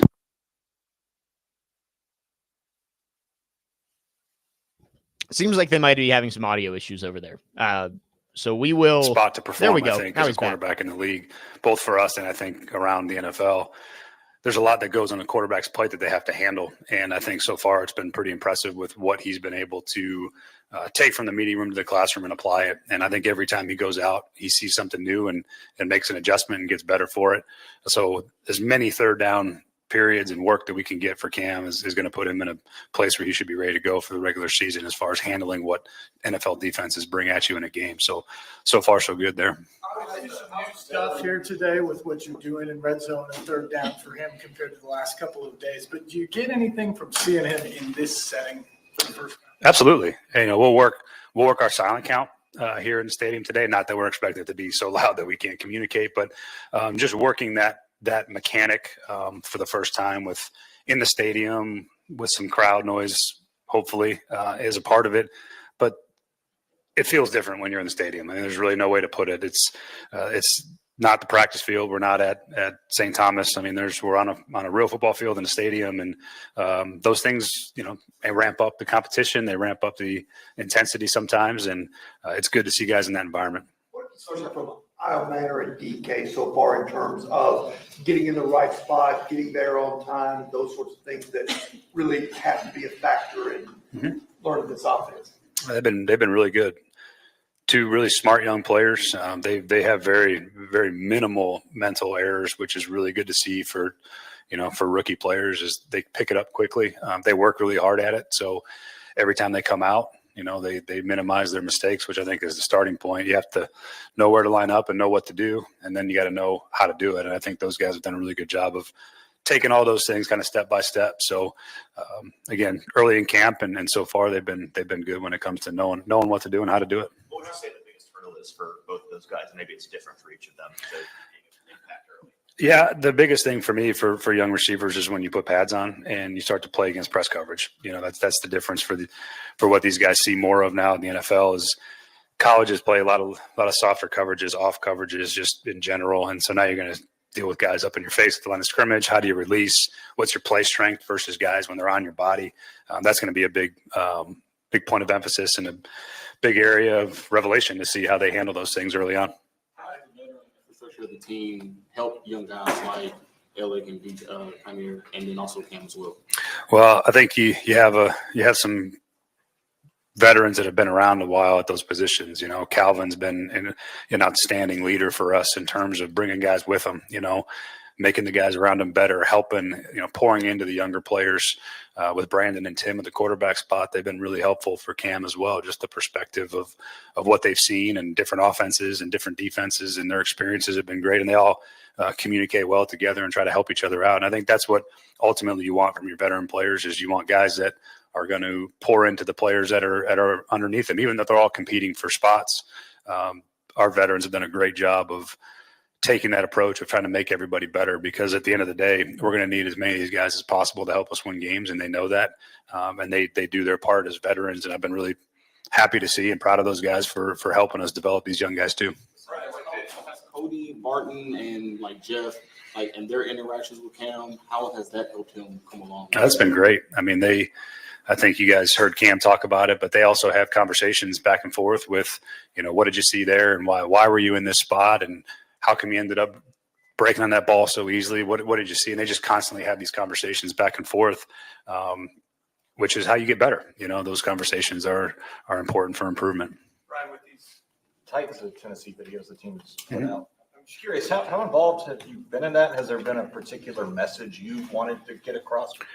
You know, they approached me earlier in the off season, and you know, we had a conversation about just allowing access to do these things, and I think it's really good for people to see behind the curtain a bit and see the interactions our players have, our coaches have, a little bit more of an unfiltered view, if you will. So the fans can find a way to get to know our players and get to know our team and on a different level maybe than they have. So the idea was to allow people to see a little more of what we do and how we do it.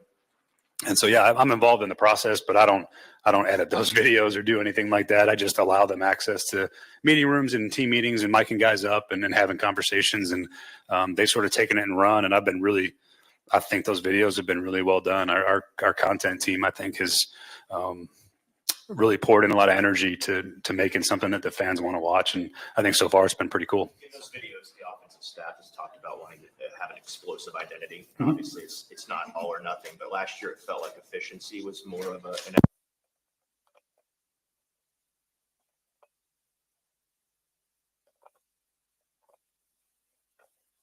about the scheme is going to change. You know, I think we're a team that was pretty aggressive to taking shots down the field. But there's a balance. So you still have to be efficient when it's required, but it's really hard over the course of a game, over the course of a season to continue to go 10, 12, 15 plays in a drive. The defenses actually like you to have to do that because the margin of error is so small that the chances of you doing that successfully enough times to score enough points is challenging. And there's the ability to create explosive plays, to get 20-yard gains and 50-yard gains or 60-yard touchdowns is what the best teams in this league do. And so there's an emphasis on trying to find ways to connect and be more explosive on offense in general. I guess what maybe has changed that's compelled you guys to want to emphasize that? Is it Cam being here? Is it building an offense that plays to his strengths?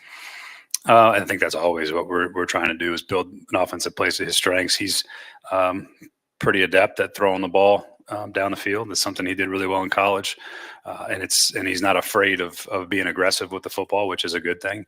And then you add some of the players we've added and some of the traits that they have with our young players and some of the veteran receivers we've added that have the ability to stretch the field too. That we got some, there's no secret. We have a lot more speed now at receiver than we've had, and that's exciting. Behind the decision to swap out Dow and Landers? I think at the end of the day, Mike and his staff are always trying to take a look at other players, and they felt like Landers has had some unique traits that they wanted to take a look at, and so I think you're going to see that. I think through the course of training camp and in the preseason of just finding some other guys they might want to take a look at. That's what you're supposed to do. I think good front offices, turn the roster and can keep trying to find guys that can help you. And I don't think he'll probably be the last one. I'm sure that'll continue. When you're turning at the bottom of the roster like that, do you tend to look more for offense, defensive help, or special teams help, or just kind of how do you balance what you're looking for?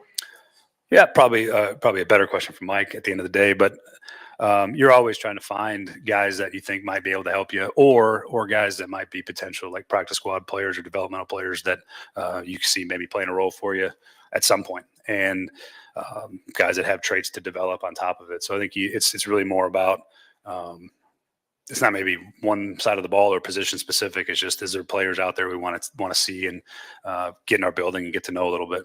Some of those spots that you're trying to evaluate second linebacker, second, third wide receiver. Do you try to give a guy like a couple days before you flip it? What's the rhythm to the first guy versus the next guy?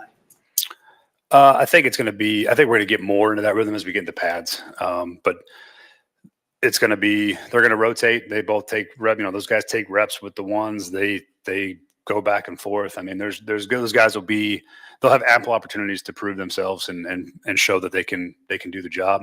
And it varies by day. It's not going to be anything that I could probably pin down as a rhythm that's consistent enough. It's going to be based on the performance and how they're doing each day. And the better guys play, the more opportunities they get. conversation with Colton? Maybe would you tell him as he headed out the door? I did not. I had to call Colton actually because those things happen pretty quickly, and we had to work out in the morning, and they made the transaction while we were in meetings. So the day goes by pretty quick, but I haven't had a chance to speak to him yet. That was Brian Callahan speaking ahead of the Titans practice out at Nissan Stadium. Not a whole lot to gather from that press conference. Kind of a nothing burger. He said, which I think he said earlier this week, they're going to do a lot of red zone, third down situational stuff today. They are going to work on the silent count during your practice snap today. count, man. Let's see it. I mean, it's good that this is probably one of the only non-preseason game opportunities you're going to have in an actual stadium with. I'm sure it's not going to be a full stadium, but with fans there. So maybe a decent amount in the lower bowl. Right. Yeah. You think the lower bowl it's Saturday, maybe like 75% full. The lower bowl, no one's going to be up top. It's like people are hungry for football. Right. And it is a Saturday. Weather's decent. It's hot, but so we'll see. Again, not a whole lot you gathered from that. He talked a little bit about swapping out Colton Dowell for Matt Landers, and that was more Mike Borgonzi's decision. So, when you speak to the media almost every single day, there's not going to be great nuggets every time. But excited to see what the Titans do on the practice field today. They will be out there at Nissan Stadium about 15 minutes. So if you're listening on your way over there, we will try and keep everybody updated on any developments that happen during the practice. But it is 10:45, which means it's time for Nick Frazier. The Frazier Files coming up next here on 4's Company, 102.5, 106.3 The Game.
Final segment, hour number 2. We're with you till noon here. 4's Company, 102.5, 106.3 The Game. Jake Lyman, Connor Newt, Jake Wallman.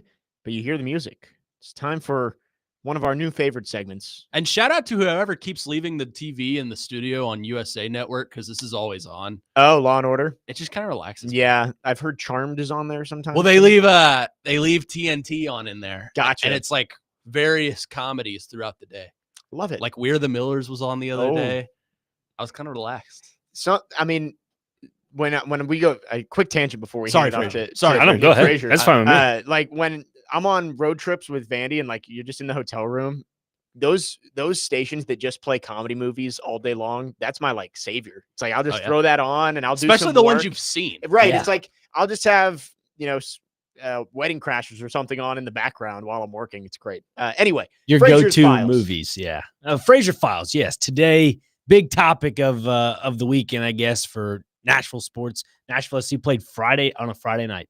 They lost 1-0 to San Diego. Probably should have been 2-0, but they called back that goal. Nashville have now had back-to-back away losses. Is it a concern? That's the big question I posed to Nashville SC fans. I would start to lean towards maybe. I think Nashville is starting to get a little too comfortable, and these 2 losses they've had away have been with their A squad. Like they have a lot of different variations in how they make their lineup different, but this is their A squad. Yazbek and Tagseth in the middle, your Hani Mukhtar and Sam Surge up top, and Johnny Perez, Schaffelberg, all the above. But there's been a new center back pairing with Walker Zimmerman and Jason Palacios. To me, they have a very similar play arc. It's just the thing that's different is that Jason Palacios is a lot faster and quicker than Walker Zimmerman, but they still have, I guess, the same body composition, same size for the most part. So that's kind of my only thing for Nashville that's kind of okay thing, but it's a new transition for them because normally Jack Mayer is at center back with either Jason or Walker. I think this just off assumption, but Jack Mayer, I think, still dealing with a foot injury. And Nashville just back-to-back away losses. They did have 2 shutout wins at home in between those 2 losses, but Inter Miami and San Diego, both teams that are really good. San Diego's top of the West in the Western Conference. Supporters Shield is something that a lot of Nashville SC fans and also players, Joe Willis, one of them, saying that he just wants to win championships this year. And I think one of those he mentioned was Supporter Shield. And it's not really a championship, but it's an honor to have the best record in MLS. So this is something that could be hopefully not a trickle-down effect going forward. But against these top 5 teams, I think we're starting to see Nashville, if it's fatigue or if it's something that, I don't know, if it's tactically they need to start changing, I really don't know. But it's become a big concern for me. Am I correct in saying they're off for a little bit here? I'm looking at their schedule. So off until August 9th. Is that their next match? They have a game in between it, but it's an exhibition match. It's Gotcha. August 2nd. Is it like a bye week? Yeah, it's with Aston Villa. And I see why Nashville did that. They got a game with Aston Villa because for them, it's their preseason. So it's just kind of like a warm-up game for them in Europe. But it's played here in Nashville. But also a good thing is for Nashville, it keeps them, I guess, in the loop with trying to keep their, same physique and all that. Can I ask you a dumb question? I love those questions. As a non-soccer fan? Sure. Maybe it's more intellectual than that. But has Sam Surge overtaken Hani Mukhtar as kind of the stars of this team? Yeah, I would say so. If not, they're pretty much equal with that.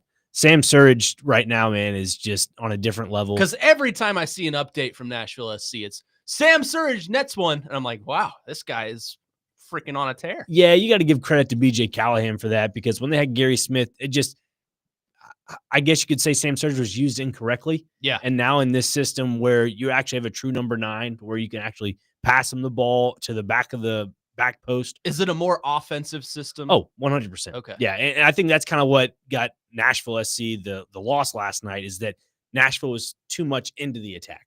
They had too much counterattack, too much press.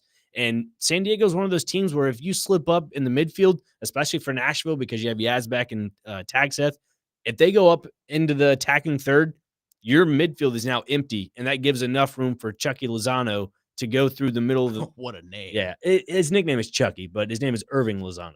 Chucky Lozano. Yeah, sounds so like a private investigator. Yeah, I know, right? Chucky Lozano.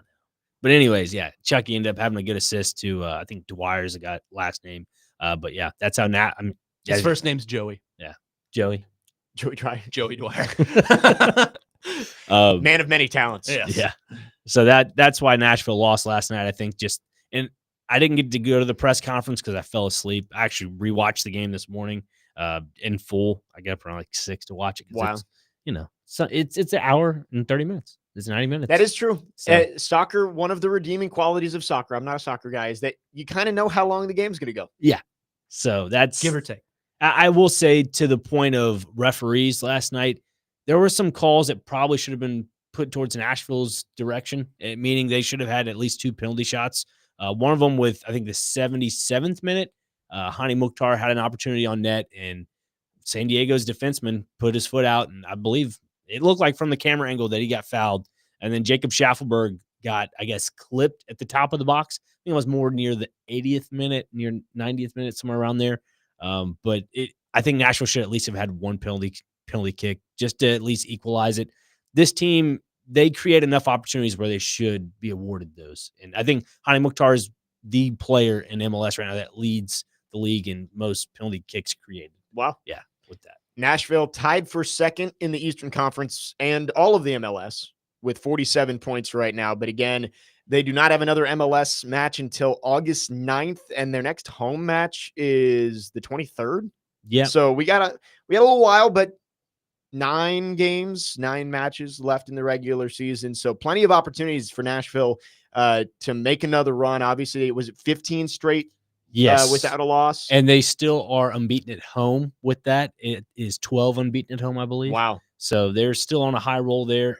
Again, they have that August 2nd game against Aston Villa, so that'll keep them in the loop. Right. But yeah, as for the rest of, I guess, NSC, to look at the table, Inter Miami has Jordi Alba and Lionel Messi serving a 1-match suspension for not going to the All-Star weekend or All-Star week or game or whatever it is. I don't know why they do the All-Star game on a Wednesday. It's pretty stupid, but they should do it on a weekend. But that's besides the point. But they received a 1-match suspension for that. So For not going? For not attending and Lionel playing. Messi just stood them up, right? I mean, it's his league. Right. If you look at it. He can kind of do whatever he wants. Yeah. So that's that. I think that benefits Nashville a little bit, because if Inter Miami slip up and they drop some points, obviously, maybe 3 points, maybe 2. It depends on if they get a win or a draw. And if that happens, then that kind of creates more of a separation in the Eastern Conference. Then you just have to battle with Cincinnati and Philadelphia. And luckily for Nashville, they've already played Philadelphia twice and have got good outcomes with those. Would that Aston Villa one be a good one to go to? I think so. Okay. Yeah. Maybe next weekend. If you're a big soccer guy, and especially if you like watching the Premier League as a occasional fan, you'd be able to see some, how do I put it? Some young talent in Aston Villa's squad, but also you'll probably see Nashville play a few young guys as well. Like Matt Corcoran and Wyatt Meyer, I could see them playing in that match. Interesting. So it could be a preseason match for some people, but I'd probably see Nashville just play like 20, 30 minutes of their players. Keep them fresh, but also make sure they're not off for 2 Don't go in the weeks. supporters section. They'll get really mad at you if you don't stand up and blow your vocal cords I out. probably, I mean, if I went, I would probably go to the back corners where us non-soccer folks can just watch the game. Just sit and relax. I wonder if Tom Hanks will be here, because he's a owner of Aston Villa. Really? Or like a part owner. That'd of be something. cool. Where's Aston Villa? They're in England. Oh. They so sound this- like they'd be is this a- Italian. I know, right? Aston Villa. Can I They ask did you have another- an Italian player. Can I on ask you another dumb question? Bring him. Is this just like a friendly game? Like it doesn't affect league play at all? Yeah. Okay. This is preseason for Aston Villa, is a warm-up game, and then for Nashville, it's just to keep them fresh. It's like an exhibition? Yeah. Okay. Yeah. It's exactly what it is. That makes sense. And plus, Sam Surridge is from England, so this is kind of like not a welcome home, but like a little piece of home coming to Nashville. Love it. Yeah, that'll be fun next week. Nashville SC still in the thick of things in the MLS.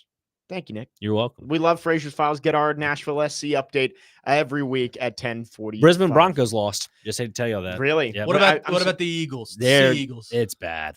Man. It might as well just sell them at this point. Sell the team. Luke Littler did win yesterday. We should buy the Manly Sea Eagles. How am I supposed to be happy when the Tigers and the Sea Eagles are playing horribly? We should buy the Sea Eagles and turn them around. Now, We if should. you're a Man, West Tigers fan, that might be an option.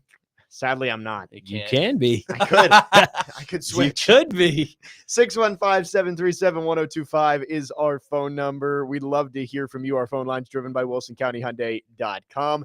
Final hour coming up next, and it starts up with America's new favorite game show. Where Are They Now? Connor Newt hosts when we come back. You're on 4's Company, 102.5, 106.3 The Game.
Third and final hour, 4's Company, 102.5, 106.3 The Game. Jake Lyman, Nick Frazier, Connor Newt, Jake Wallman with you on this back-together weekend.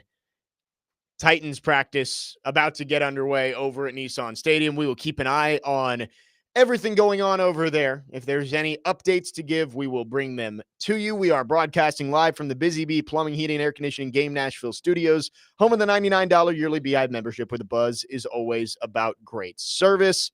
It is 11 a.m., and we've been playing this game on the daily shows as we've been filling in, but for the first time in a month on a Saturday, it is time for America's favorite game show, Where Are They Now? Before we get into it, I will explain the rules quickly. Connor is going to be our host because he did beat me the last time this group played. On a historical day. One of the greatest runs that we have seen. So Connor is the record is 9. I hold that record. Yes, the record is 9. I almost broke it against Emace. I was close. 7. I got to 7. So 5 questions of former players, current players that you know, but where are they playing now? Who knows? That's for me and Nick Frazier to guess. If you It's can almost guess, like that's the name of the game or something. right? It's weird. The first 3 have to be playing in North America still. 4 and 5 can be anywhere across the globe. If Nick or I are able to guess the league they are playing in, that is 1 point. The exact team adds 2 more. Are we ready, gentlemen? The question is, are you ready? I'm ready. 'Cause you're the one Connor Newt playing. is our host today. Let's play. Where are they now? All right, hit it. There it is. There's that music. Our first contestant here on Where Are They Now? Former Golden State Warrior, Sacramento King, Dallas Maverick, Harrison Barnes. Where is Harrison Barnes today? Barnes. Won a championship in Golden State, I believe, right before KD came over. Played at Kansas, I think. Yes, I think that's right. Kansas? Yeah, Harrison Barnes. He was part of those championship teams. Good role player. I'm between 2 teams, and I think one of them is right, but I just don't. I'm gonna go with this one. All right, I'm in.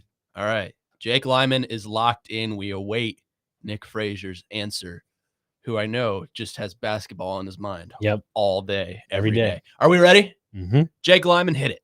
I'm gonna go. Harrison Barnes plays in the NBA still for the Orlando Magic. Okay. I Nick also Frazier. went NBA, and I went Milwaukee Bucks. You both get a point. He's in the NBA playing for the San Antonio Spurs. I would see. I'm glad it wasn't the other one I was thinking of because I would have been kicking myself. I was between the Magic and the Hornets. Yeah. Completely different coast. Yep. You're on the East Coast. Well, It's very similar in color, though. Yes. Maybe maybe it was throwing team me off. colors. Yeah. Yes. So, all right, 1-1. All right. Former St. Louis Cardinals pitcher, Dakota Hudson. Oh.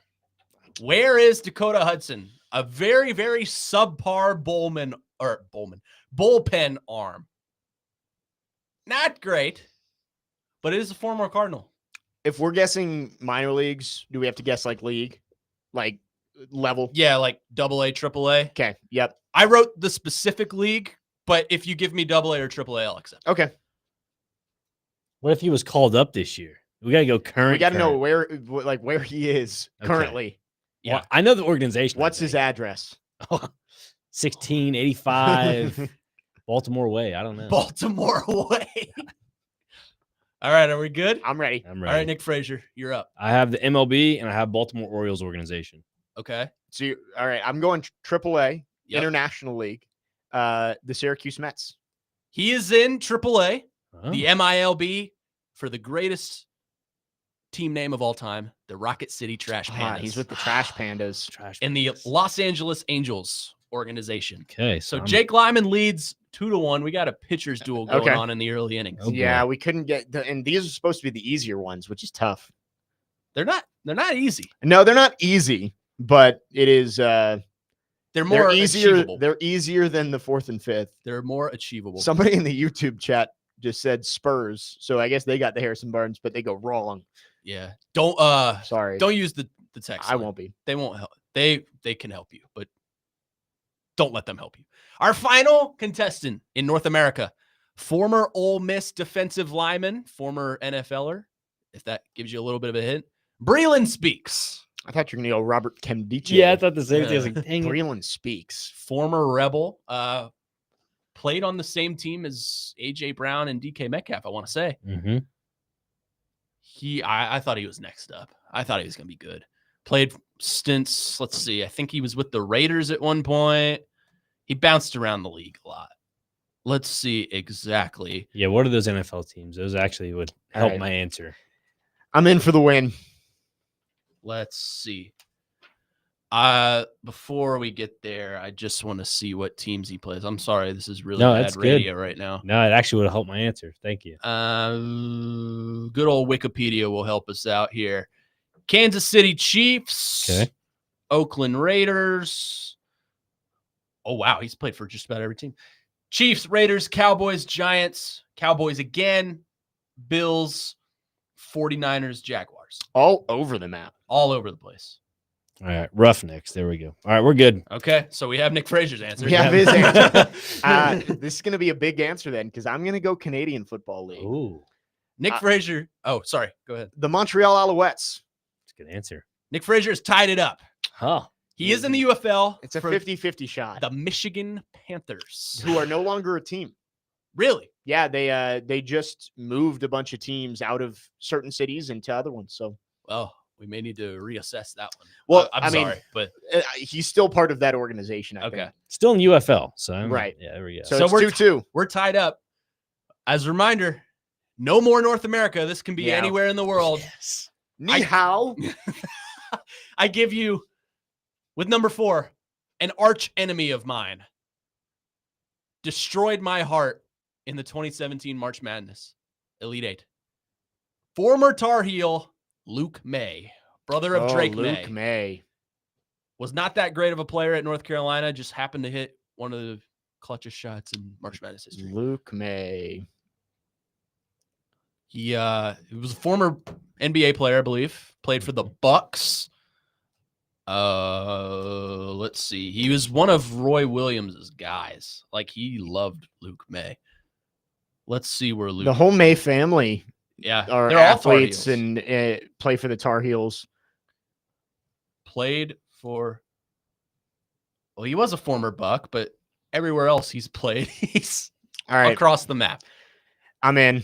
All right. Does Nick go first this time, or is it me? Oh, he kind of gave his answer. Okay, he did. I'll go. You go. I'm gonna say he's in Puerto Rico, playing for the Tigres de San Juan. The San Juan Tigers. All right, Frazier. I just took the Euro League. He's in the BSL Turkey League. Okay, he's playing in Japan for the Nagoya Diamond Dolphins. That was the Diamond. I mean, it's all just shooting in the dark.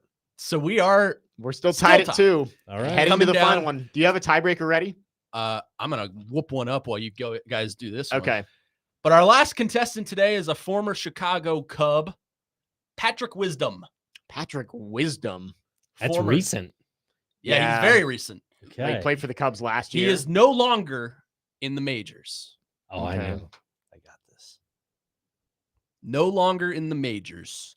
He is overseas somewhere. Oh, well. He's not rest of the world. So. We could just sing. I'm kind of trying to figure out a tiebreaker here if we get to that point. Let's see. Do I want to go baseball or basketball or football? And he's overseas. Yeah. Mm. This is such bad radio. When you say overseas, does that mean like I say overseas? I mean anywhere in the world. Okay. Oh, well, but in this case, he is overseas. All right. Well, then I'm. I gotta change it out, dude. What does that mean? If you said he is overseas, but he is overseas, are you doubling me? What are we doing here? He is not in this continent and on the other side of the world. All right, that's all I ask. There we go. Thanks for the hint. He's not in the Russian baseball league. There's a Russian baseball league? No, I just made that up. All right, I think I know. Okay. I'm doing. I mean, I have no idea, but I think I got a 50-50 shot on the league. You got a shot. You've always got a shot.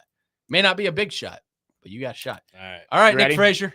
Yeah. Go for it. I went with the NPB, and I'm going the Guangdong Tigers. Not even the right country. I know. Guangdong is in China. Well, Sorry. NPB is Japan. I'm just trying to get 2 points. I mean, if I'm wrong on one, I'm wrong on well, the other. the game's going to end here because I think one of us is right. Oh no. Okay. I'm going KBO. The Seoul Superstars is my name of the team. You didn't get the team, but you got the league. Let's That go. is Jake right. Lyman is the winner. He's playing in the KBO, the Korean Well Baseball done. League, Well done. for the Kia Tigers.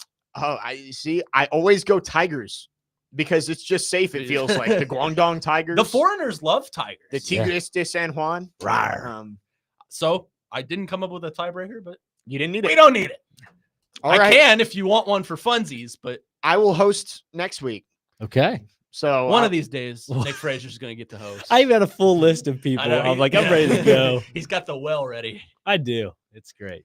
at some point, maybe we'll leave it. We have a list on our grid. Maybe we'll have the conversation of is Simone Biles or Katie Ledecky the goat of Olympics? You know, I wanted to stay there forever. It's been there for like a year and a half now. That's because none of the three of us put it there. I wanted to go a WNBA star today, but I figured that would be too easy for Jake Lyman. Yeah, I might be. I could probably tell you. You could probably figure that one out. That was a fun one. I mean, kept us on our toes. We got close a couple times. I love the pitchers duels. 3-2 final. Like low scoring. When you guys just don't get the team right the whole time, it makes my day. The under definitely hit. Well, we played celebrity birthdays the other day, Parker, Kelly, and I, and we officially have the worst game of celebrity birthdays of all time. Well, Chase, I was listening when Chase put up what, like 14? Yeah. Oh my God. I blinked my eyes and I heard Joe say 8-0. I was like, whoa, Parker. He was just knocking him out. Parker and I ended in a 0-0 draw. It was bad. You didn't even get one. Oh my goodness. So bad. The closest they got was within 10 years of somebody. 10? Yeah. We didn't know who any of these people I mean, are. that's fair. Like, especially for people That's why I our like age, this game it's because like, I know who these people are. I was really hoping they'd get the first guy on the list. He was the actor in Benchwarmers. He was the rich guy. He had the robot. Oh, yeah. Last name was like Lovitz, I think. Yeah. Nathaniel Lovitz. Do we know how old he was? Yes. He was. I'm going to go 73. I think pretty close. Let's see. You guys weren't close on this at all? They were like in the 60s. No, John Levinson. We were terrible. What'd you say? Dude. 73. 68. Okay. So you were a lot closer than I went a little higher. 615-737-1025 is our phone number. Another great edition of Where Are They Now? We are going to get back into some football here, talk some college football on the other side. We'll also keep you updated on what's going on around Titans training camp over there at Nissan Stadium. This week's Nashville's Best Deal is Eastside Bowl in Madison. Eastside Bowl is a vintage bowling alley, music venue, lounge, and arcade designed by locals for locals. Get 2 hours of bowl plus shoe rentals for up to 6 people for just $45 while supplies last. Go to thegamenashville.com/deals to get yours now. Jake Lyman, Nick Frazier, Connor Newt, Jake Wallman, 4's Company here on 102.5 and 106.3 The Game. Look at this essay my dad just sent me of him raging at college football. Oh my God. He said, played Louisville up 21-0 to start the fourth quarter. They scored 21-7. Get 2 straight onside kicks, scored 2 more touchdowns, one of which was clearly out of bounds. I kick a field goal to win it in regulation. Makes me miss it wide left, even though I was dead center. Overtime, down 3, make a pass to a wide open receiver to win it. And the thing makes his QB throw it 5 yards behind him. Complete trash of a cheating game. This will not be saved. If it cheats like that ever again, I will literally throw this garbage in the trash can where it belongs. Horrible fucking game. Typical EA. Have a good thing when they have it and completely fuck it up. They will do the same.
4's Company, 102.5, 106.3 The Game.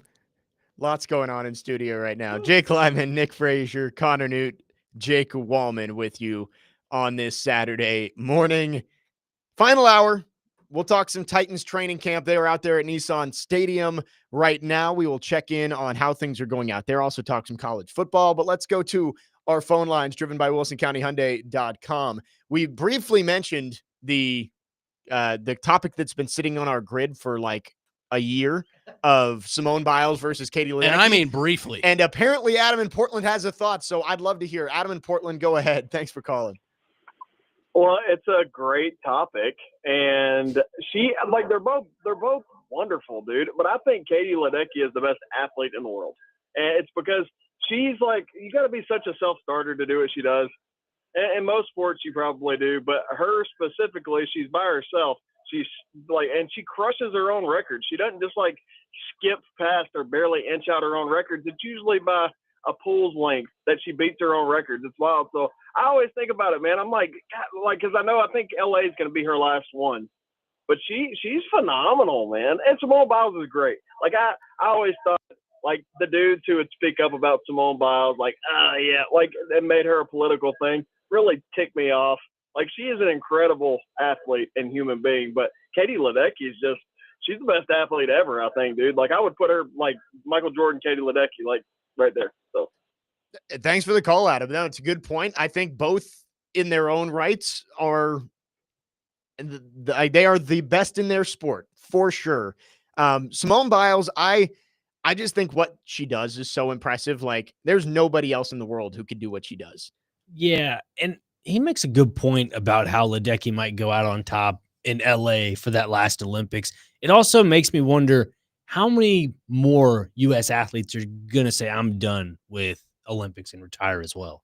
It makes me wonder, is the U.S. now turning a page in its sports history to where you got to find new names, new established names? That's my biggest thing I'm kind of worried about. I mean, I'm not saying U.S. is terrible at sports, but we've had this wonderful run of gold medals for a lot of different sports, and now you're turning the page to something new. That's a good point. Like we've had dominance, and I'm sure there are young, great athletes coming up, but you look Phelps and Ledecky and Simone Biles. Who's next? That is the question. I know gymnastics has a lot of like Suni Lee's great, and I'm blanking on the other girl who was. Why would Livy Dunn not like she's not good enough? Well, I mean, you never know. No, she's not. She wasn't even good enough to start for LSU. But that's what I'm saying, though.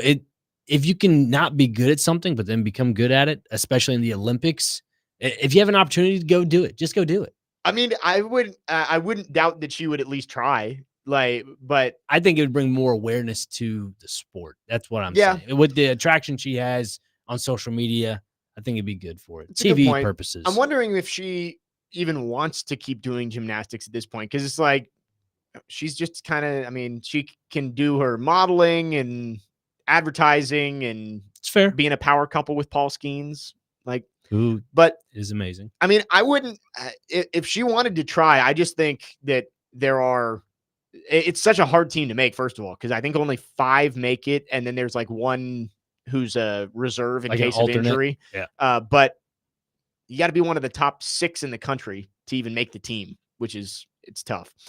Anyway, tangent there. Adam in Portland, thanks for the call. It is a good conversation. And, we got the Olympics, the Winter Olympics coming up in a few months. Maybe we'll get back into talk like that. Bobsledding. Titans are out on the field at Nissan Stadium. It does not seem that much has happened so far based on what I'm seeing on the X timeline. It looks like they're just kind of warming up right now. We did take some of Brian Callahan's press conference earlier in the show. Some things we missed from that. He did compliment Femi Oladejo, said he's ahead of schedule right now, which is similar to what Connor Newt told us, that Femi has looked good so far. It's almost like I was out there and someone else here wasn't. It almost is. Almost. And I saw it with my own eyes. Yes. So that's pretty much all we missed from the back end of that press conference. And again, they haven't really started practicing yet. So we will keep an eye on it. If anything notable happens out there in the. Oh, look, Vrabel's on TV. Let's see if he yells at the media. Oh, right. Yeah. We got Vrabel on NFL Network right now. Are we digging the beardless Mike Vrabel? I don't like it. Is it No. like fresh It looks start? weird. Yeah. He looks like a softball dad. He's got a lot of salt and pepper going on up there. I don't know if the beard would really. I think the beard would actually help out with the salt and pepper. He looks like a car dealer. Yeah. Yeah. I could see that. Like he looks like the kind of guy he wants me to get in his 2021 Lexus and see if I want to take it for a test drive. Yeah, they are out there at Patriots camp right now. We did see Ian Rappaport is at Titans practice today. So is Daniel Jeremiah. So I'm sure we'll get some of these types of interviews. I guess they're going to get Cam Ward later on. So keep an eye out for that. Did want to touch on college football a little bit. We are through media days. We got the Big Ten out of the way. Tony Petitti continues to try and stump for the 4-4-2-2 model in the playoff, which, again, we've established is not the right idea. Anyway, what are we expecting for this year's college football season? It's coming up so fast. I mean, we are 4 weeks from today is week 0. 5 weeks from today is week 1. So what can we expect from this year's college football season? I know there are some favorites, but it does feel as wide open as it's ever been for teams to make a run here. And obviously there's your top tier of national championship contenders, but it does feel pretty wide open that somebody could make a run and get into the college football playoff that we're not expecting. Yeah. And, looking at the SEC, especially, you have Texas and Georgia, who are the two powerhouses, but yet even with them as some of the top 4 or 5 favorites, like you're saying, it's still wide open. As for a team that's low on the radar that could make a deep run at it, maybe you see A&M. Maybe they make a run at it. That's a good one. That's kind of my That's dark what my horse. dad just said the other day. Yeah, I just think Marcel Reed having the experience he had as a freshman under this A&M offense and second year under Mike Elko, which is Mike Elko's done a great job at I like Texas Mike A&M. Elko. Yeah, he's been really good. And I don't know. I think that there's more to this story that is going to unfold in the second season. I think you're right. I think A&M, the Jimbo years, kind of trained fans to just brush Texas A&M aside and say, yeah, they've got money. They'll buy some players, but they're never actually going to be good. I think they've got the pieces to actually be pretty good this year. The SEC is tough. So I'm not saying they're going to be, a national championship level team, but a team that probably should be getting talked about in the same vein as like a South Carolina and a Florida, but isn't. It is a little strange. I think A&M is right in that same mix with those two teams, and maybe an Ole Miss you could put in there too, of that next tier that second tier behind the true national championship contenders of Texas, Georgia, Alabama, LSU. Can I give you a hottish take not related to the SEC? Chase McCabe, I believe, is banned. Hot take. He said from the station. ish. Hot. Okay. So I don't know if it's like radish. When did hot take get banned? I don't know. Yesterday it was Fireball Hot Take Friday. Chase said on Thursday, Yeah. he said he'd like to ban hot take from the airwaves. So, well, then you're putting Jared Stillman out of the business. I guess hottish is like its own word, Well, like radish, like I was saying. he said strong opinion. So let's hear your strong opinion on this Strong Opinion Saturday. The Big 12 is a far better and deeper conference than the ACC. I would have to agree to that. I will agree to that. I mean, I'm an ACC homer, so I'm going to disagree Well, with I you. know that, but other than Clemson and Miami, give me an ACC team that is capable of making the playoff. SMU. They've lost a lot. But they went there last And Kevin year. Jennings showed that Duke. Duke. Come on, man. Big 12, you have Texas Tech, I think, is going to be good. Arizona State is easily the front runner. Kansas State will be good. BYU, if they can figure out their quarterback situation, Iowa could be State. solid. Iowa State, they just got on a paper-to-paper comparison. I'd take the Big 12 or the ACC. I'd agree to that. You're probably not wrong. As much as I want to defend the ACC, it's so top heavy. It's like it's Clemson and Miami right Clemson now. and Miami. Maybe Louisville. In terms of talent, those are the only two teams that I think could stack up with some of the big boys across college football. Surprised you didn't say Bill. Yeah, North Carolina. I don't think that's going to go. They're going to well. be like 7-5. It's a publicity stunt. Like I don't see that working out all that well. It's his audition tape to go back to the NFL. Right. That's what I think it is. And I don't think it's going to end well. Yeah. I I'm not a huge fan of that move for them. Like, you just did this with Mac Brown. Like, and you were average for 4 years I don't or think Bill however long he was there. Belichick, a guy who's never coached college football, is that much of an upgrade from Mac Brown. Yeah. Who was 90 and on his deathbed. No, I'm with you. I'm not a huge fan of UNC. I saw the poll came out. They weren't even close to the top, right? No, God. I don't think so. Like, Louisville's up there towards the top. Duke is obviously in there. Why can I not find? Why is last year's coming up? When I Google ACC preseason poll, why is 2024 coming up? So the top 10, Clemson, Miami, SMU, Louisville, Georgia Tech, Duke, Florida State, Pitt, Virginia Tech, NC State. So North Carolina is 12th. I got to look at the bowl right now. Really off topic. The lower bowl of Nissan Stadium, like 25%. Really? Yeah. Yeah, I mean, it is a practice. There's no one there. Back together weekend. Everybody's out there getting new clothes for There's tax-free tax-free, weekend. It's true. Yeah. Maybe that takes That's- priority. Yeah. 615-737-1025 is our phone number. If you want to chime in, you can text or call. Our phone line is driven by WilsonCountyHyundai.com. Tune into 1025 The Game Nashville app, or theGameNashville.com for NASCAR coverage of the Brickyard 400 tomorrow at 1 p.m. Coverage presented by Michael Waltrip Signature Floor. Rev up your day on the Michael Waltrip Signature Floor, located on the 3rd floor of Hank Williams Jr. Boogie Bar. Wall-to-wall sports, cold drinks, and great food to fuel the fun. Jake Lyman, Nick Frazier, Connor Newt, Jake Wallman. Final half hour of the show coming up next here on 4's Company, 1025, 1063, The Game.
4's Company, 102.5, 106.3, The Game.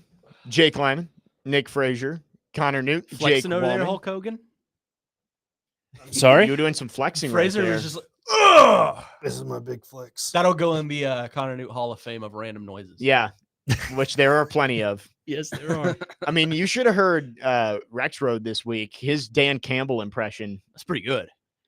It just sounded like that. Just a bunch of grunting. See, that's the difference between the Joes. I think all Joe Dubin impressions sound exactly the same. He does the Peyton Manning one. And Elvis. Which sounds the same. They sound as exactly Elvis. the same. Yeah. Memphis. Memphis. Every time the Sounds play the Redbirds, we get that one. Titans are out at practice at Nissan Stadium right now. Back together weekend. We are looking to see if there are any updates, but based on everything I'm seeing on the timeline, it does look like it's just individual work right now. Haven't gotten into any of the team stuff. So, well, they won't let you film any of the team stuff. Well, right. But like, I'm seeing all these videos of like, I see it like the defensive line. Here's Xavier Restrepo. Paul Kaharski just put a clip of Cam Ward hitting Xavier Restrepo on a crossing route against air. Can't catch the strep, baby. Can't catch it. The NFL just tweeted out a video of Cam Ward, the actual NFL account. It says Cam Ward smooth with it, and it's just him. Oh, wow. Cam Ward behind the back pass. Oh, Mahomes, watch out. Wow, I'm seeing a video of the Dallas Cowboys riding stick horses at their practice. Oh, they're doing hobby horsing? Yes, Or they is are. that what it's called? Hobby horse? I think it's because of the Happy Gilmore movie. You know, Happy Gilmore does the little the horse bull riding. No, they all literally have like brooms, and they're just yeehaw. Well, Cam Ward, behind the back pass, just kind of walking slowly. He goes, that's pretty cool. Pretty cool. Speaking of Happy Gilmore, I know you saw it, Nick Frazier. No spoilers, but it was good?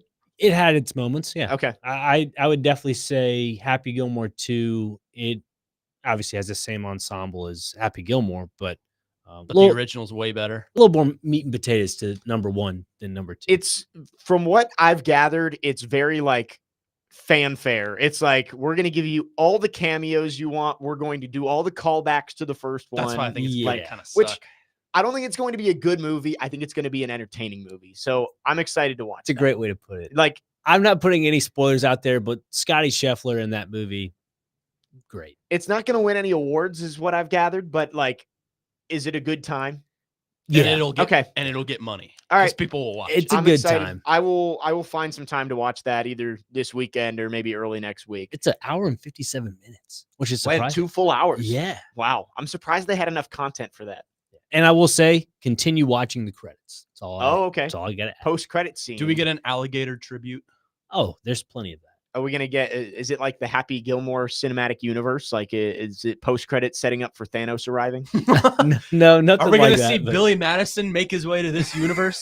There was a little bit of the something. Sandler verse. Oh, could you imagine? Wasn't that a rumor for a while that they were trying to do a Sandler verse movie? Put everybody together. Yeah, I was like, I watched an Adam Sandler movie here with no sound the other day. Really? Which one? It was where he was the plastic surgeon. Oh, Just Go With It. Yeah. That's one of the more rewatchable movies. I was out entertained. There. I didn't have the comedy, but I was entertained. You've never seen that with Jennifer Aniston?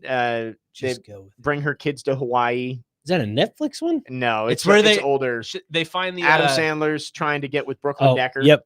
I have seen this. Yep. That's why I enjoyed it. Brooklyn Decker was. You don't need sound on that one. I didn't need it. That was good. Favorite Adam Sandler movie?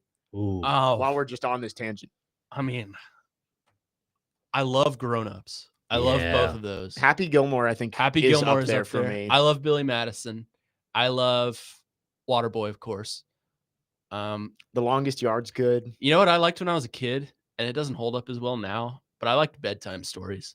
Yes, you know what? Actually, I might be with you. That one was good. I think Bedtime Stories is one of my favorites of his. Zohan's pretty funny. The Zohan. I don't know if I've seen that one. one. Mess with the Zohan. Oh, the Zohan? Yeah. I don't think I've seen that one. You might have to. I might have to do that. Did you ever watch the worst movie ever? And it was Jack and Jill, where he Oh, plays yes, both. where he plays both. It's awful. It's really horrible with Al Pacino singing about Dunkin' Donuts. Dunkachino. Dunkachino. Click's up there. You gotta Click remember is about good. that. Yep. Click gets sad at the end. It Like it does. It hits like an emotional. Oh, yeah. chord. with the remote. Yeah, I Yeah, like that it's one. like I kind of stopped watching after about 80 minutes or so. Give or right. take. It drones on for a while because it like the previews made it seem like it's this fun, like, oh, he's gonna rewind and let this kid get hit in the face with a ball or like whatever it is. But then it's like at the end, it's like, man, life is short. Don't skip past any I of didn't it. like what was it? Little Nicky. Oh yeah. Oh yeah, That was kind of funny. What Mr. What's the one where he's like he gets rich? Mr. Deeds. Oh yeah, That's a good that one. one's good. Yeah. What's the one where he's where he babysits the kid? Oh, Big Daddy. Big Daddy. Oh yeah, Big That one's Daddy. funny. That's with Cole Sprouse. Yeah, isn't it? yeah. One of the Oh, Zach, Cole and, Sprouse? Zach and Cody is the Cole kid. Sprouse was in Friends. Yeah, Was he he really? was Ross's kid. Yep. Yeah. Uncut Gems. Never saw like it. very different, but honestly, probably one of his like he almost won an Emmy for that, or an Oscar. An Oscar, yeah. What's it called? The basketball one was good. Oh, Hustle? yeah. Hustle with Bo Cruz. Yeah. Where he's married to Queen Latifah. That's a good one. He was married to Queen. Uncut Gems though. Uncut Gems is a good movie. Very good movie. I Good didn't see movie. it. Kevin Garnett. I should watch it. Isn't it based on like a true story? Didn't they say something? Like almost It sort is of possible. Yeah. More news out of Titans practice. Ben Arthur video of Cam Ward with a left-handed pass. So behind the back and a left-handed pass from Cam Ward. I mean, What he's can the this guy greatest not ever. do? He's the greatest. I ever. mean, Sports Center, are they going to give him the Mahomes treatment? Are they going to run that on repeat you know for what? the next week? You know what he can't do? It's something none of us can do. Please, Jared Stillman. Don't the kids call it what, glazing or whatever? We are not going Where down are we this going route. with this? Oh We my are not- goodness. Isn't that what like they hype them up or whatever? Isn't That's what Yes. they call it. Yes, that is what it's called. Thank you. We now have mid and glazing. We're getting all of the Gen Z slang. Might as well go to Krispy Kreme. Did you see? This is a massive tangent of a segment we're going on. Okay. I mean, this segment basically was just like, let's talk There and see is where we go. There is I think it's in Australia. It's a dog adoption center, and they named all their dogs after Gen Z slang. So they have one named like Skibbity, and they have one named like horrible. Skibbity. That's horrible. It's awful. But these dogs are so adorable. I want one. I'm looking up Gen Z slang. Skibbity. I'm so out of it. 615-737-1025 is our phone number. As we continue on this tangent, Eric is on our phone lines driven by WilsonCountyHyundai.com. Wanted to talk Adam Sandler movies. Eric, you good guys hear morning. me? Yep, thanks Hey, for guys, calling. can you hear me?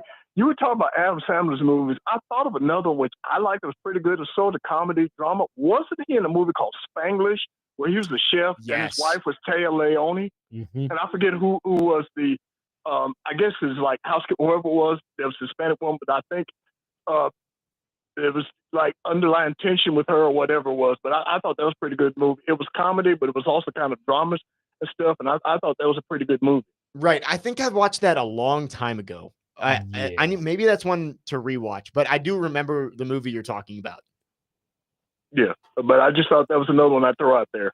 That's a good one. Thanks for the call, Eric. Did Yeah, you I ever mean, see Murder Mystery? Yeah, with Jennifer Aniston. I haven't seen the second one. I haven't either. I liked the first. The first one was pretty good. Him and Jennifer Aniston, the movies They they're work in well are together. good. Like, just go with it. There's another one too. Blended. No, that's Drew Barrymore. Oh, was 50 First Dates was 50 good. First Dates is Drew Barrymore. That was too. good. The Wedding Singer. That's another. That one. one's all right.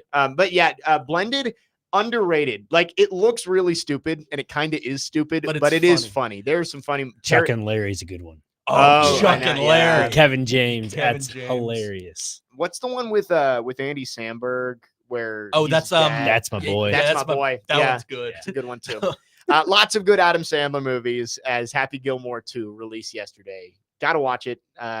Probably tomorrow. I will find some time to watch it. I'm gonna watch the first one first. Yeah, no, I think that is good, especially if there's a lot of callbacks. You want to make sure it's fresh. Is it in your still on mind. Netflix? They're the both first on one? Netflix Okay. still. Yep. Good. It's leaving Netflix soon, apparently. Why? I guess don't they know. want people to watch it quickly. Yeah. 615-737-1025 is our phone number. One final segment on this Saturday. We'll make some picks when we come back. Jake Lyman, Nick Frazier, Connor Newt, Jake Wallman. You're on 4's Company, 102.5, 106.3, The Game.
Final segment on this Saturday. 4's Company, 102.5, 106.3 The Game. Jake Lyman, Nick Frazier, Connor Newton, Jake Wallman. It is back together weekend.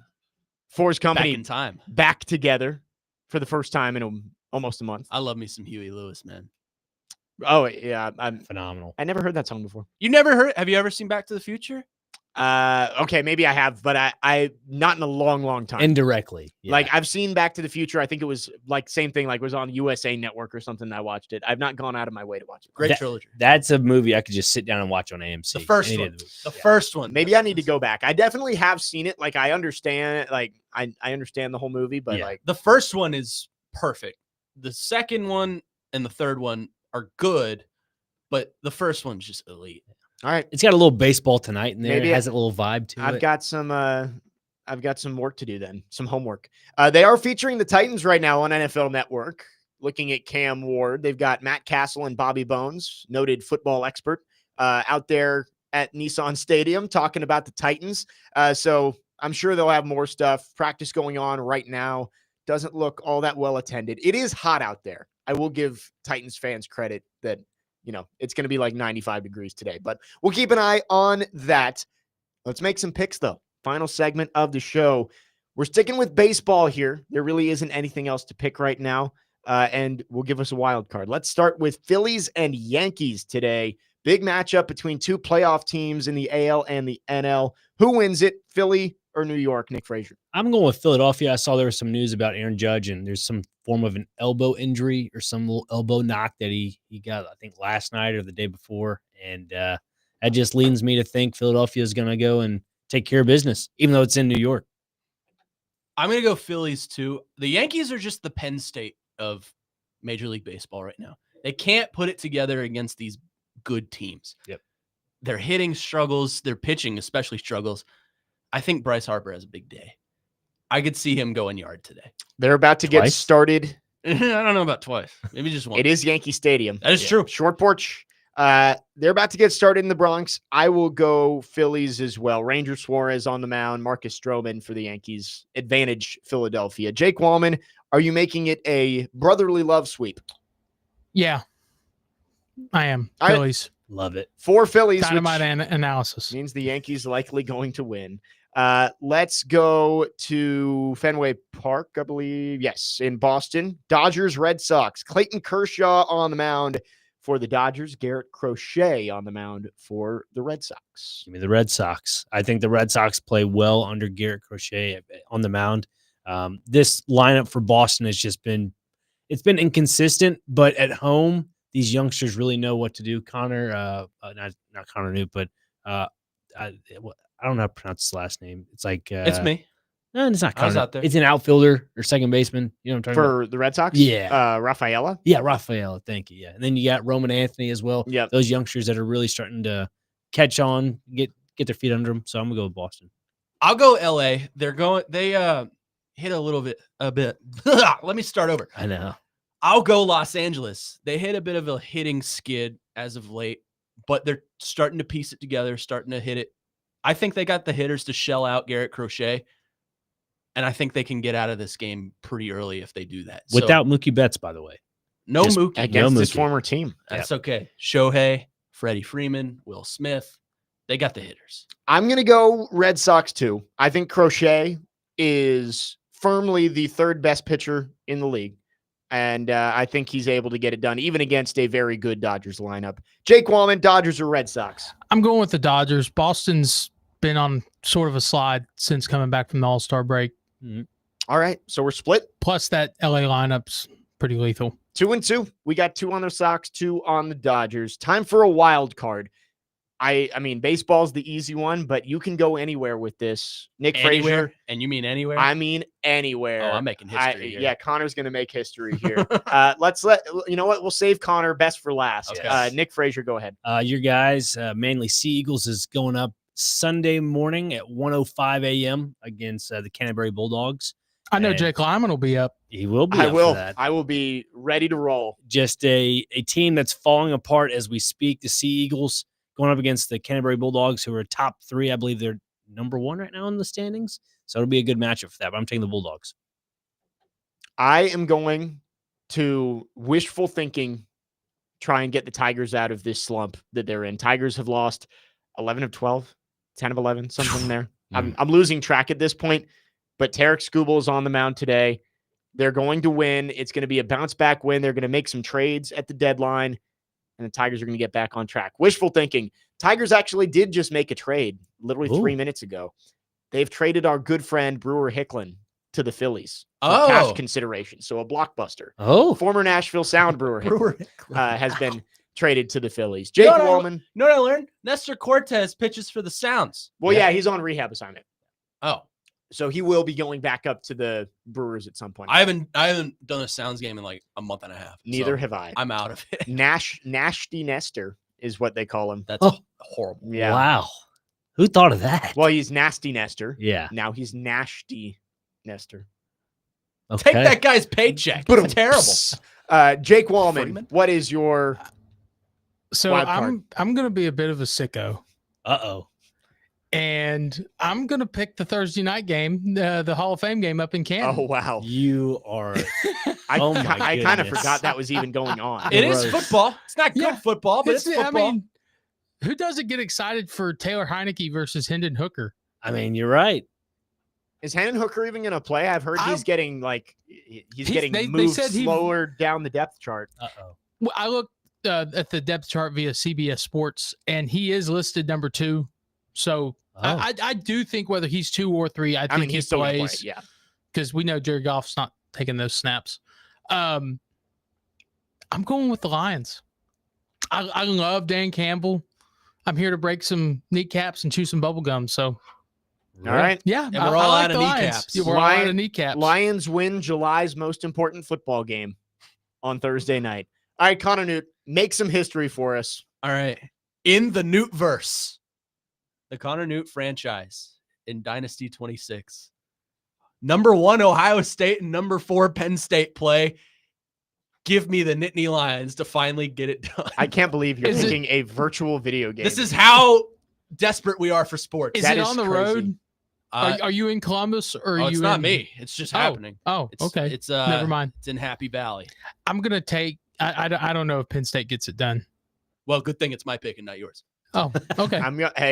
I've got a big one this weekend too. The number 3 Florida Gators are going to Tuscaloosa to take on the number 4 Alabama Crimson Tide. This is the first and last time I will ever do this because they're right. I don't want to pick baseball. We've got 3 minutes to kill, so I'm over baseball. So, are you controlling any of these teams, or it's just happening in your dynasty? It's just happening. Oh, this isn't your team? No. Oh my! That's what I'm saying. This is 1 versus 4. We're talking about meat and potatoes. I thought this was like your like you were Penn State's head coach or something. No, why would I do that? Why would I pick myself? I know I'm going to win. It's true. All right. So game. I have no control. So funny that you just are picking like an NPC game. Yeah, NPC. That's just going to be simulated. There is literally no. I'll let you guys know tonight how it goes. What time of year is this? We talking November? This is a lot of snow. This is like week 10. Okay. In Happy Valley. It's going to be cold. Those boys better be ready. That's Mo Bamba snow there material. You go. That's yeah. all white. Yep. White out. It's a white out. Penn State. Yeah. They're going to wear the throwbacks. Any injury news on that game coming up or no? Well, I have wear and tear turned off, so I'm not sure. Wow. Okay. You're one of those people. Oh, I hate wear and tear. I don't like it either, but I like to be real about it. Right. It's not realistic. I think turning it down is better, but sure. Off is Texas Tech's offensive line's awful. Yeah. They're bad. Yeah. I mean, I will say I'm telling you, this is the first and last time I'll ever do this. Right. We're getting back into football season, so there will be real football to talk about. But 1 versus 4. Yes. Okay. My 4's hosting. My Gators coming off a top 10 win in Death Valley against LSU. I allowed Garrett Nussmeier to throw for 660 yards and 7 touchdowns. Goodness gracious. I mean, that's pretty realistic because Mississippi State did that to LSU one year. I won 55-49, but gave up 660 passing yards. But you have a killer instinct. Right. We did it when we needed to. I mean, it's That's a murder. a It's a murderer's row out there. Not afraid to get your hands dirty. No, not at all. What's your receiver have? Lagway threw for like 300 yards. It was your guy Barry Brown who was killing me. He had 99 speed and just posted all of their touchdowns were 70 yards or more. He's not my guy anymore. Yeah, your old guy. He's gone. My new guy's Kendrick Law. Yeah. That's my new guy. Former Alabama Crimson Tide. That'll about do it for us. We somehow managed to get through today's show. We are back after fun one for sure. Interesting one. Hopefully we'll be back on the air tomorrow. Yes. Or next week. Next week. Yes. We are back from our 4-week long hiatus, and we will be back every Saturday from 9 to noon. Next week should have plenty more to talk about with Titans training camp as we ramp up towards the season. We will be 1 week away from a preseason game the next time we speak. So excited for that. MLB trade deadline happening this week too. So plenty to talk about next week. Thanks everybody for tuning in. For Nick Frazier, Connor Newt, Jake Wellman, I am Jake Lyman signing off here on 4's Company. Hope you have a great weekend. We'll talk to you next week. See ya.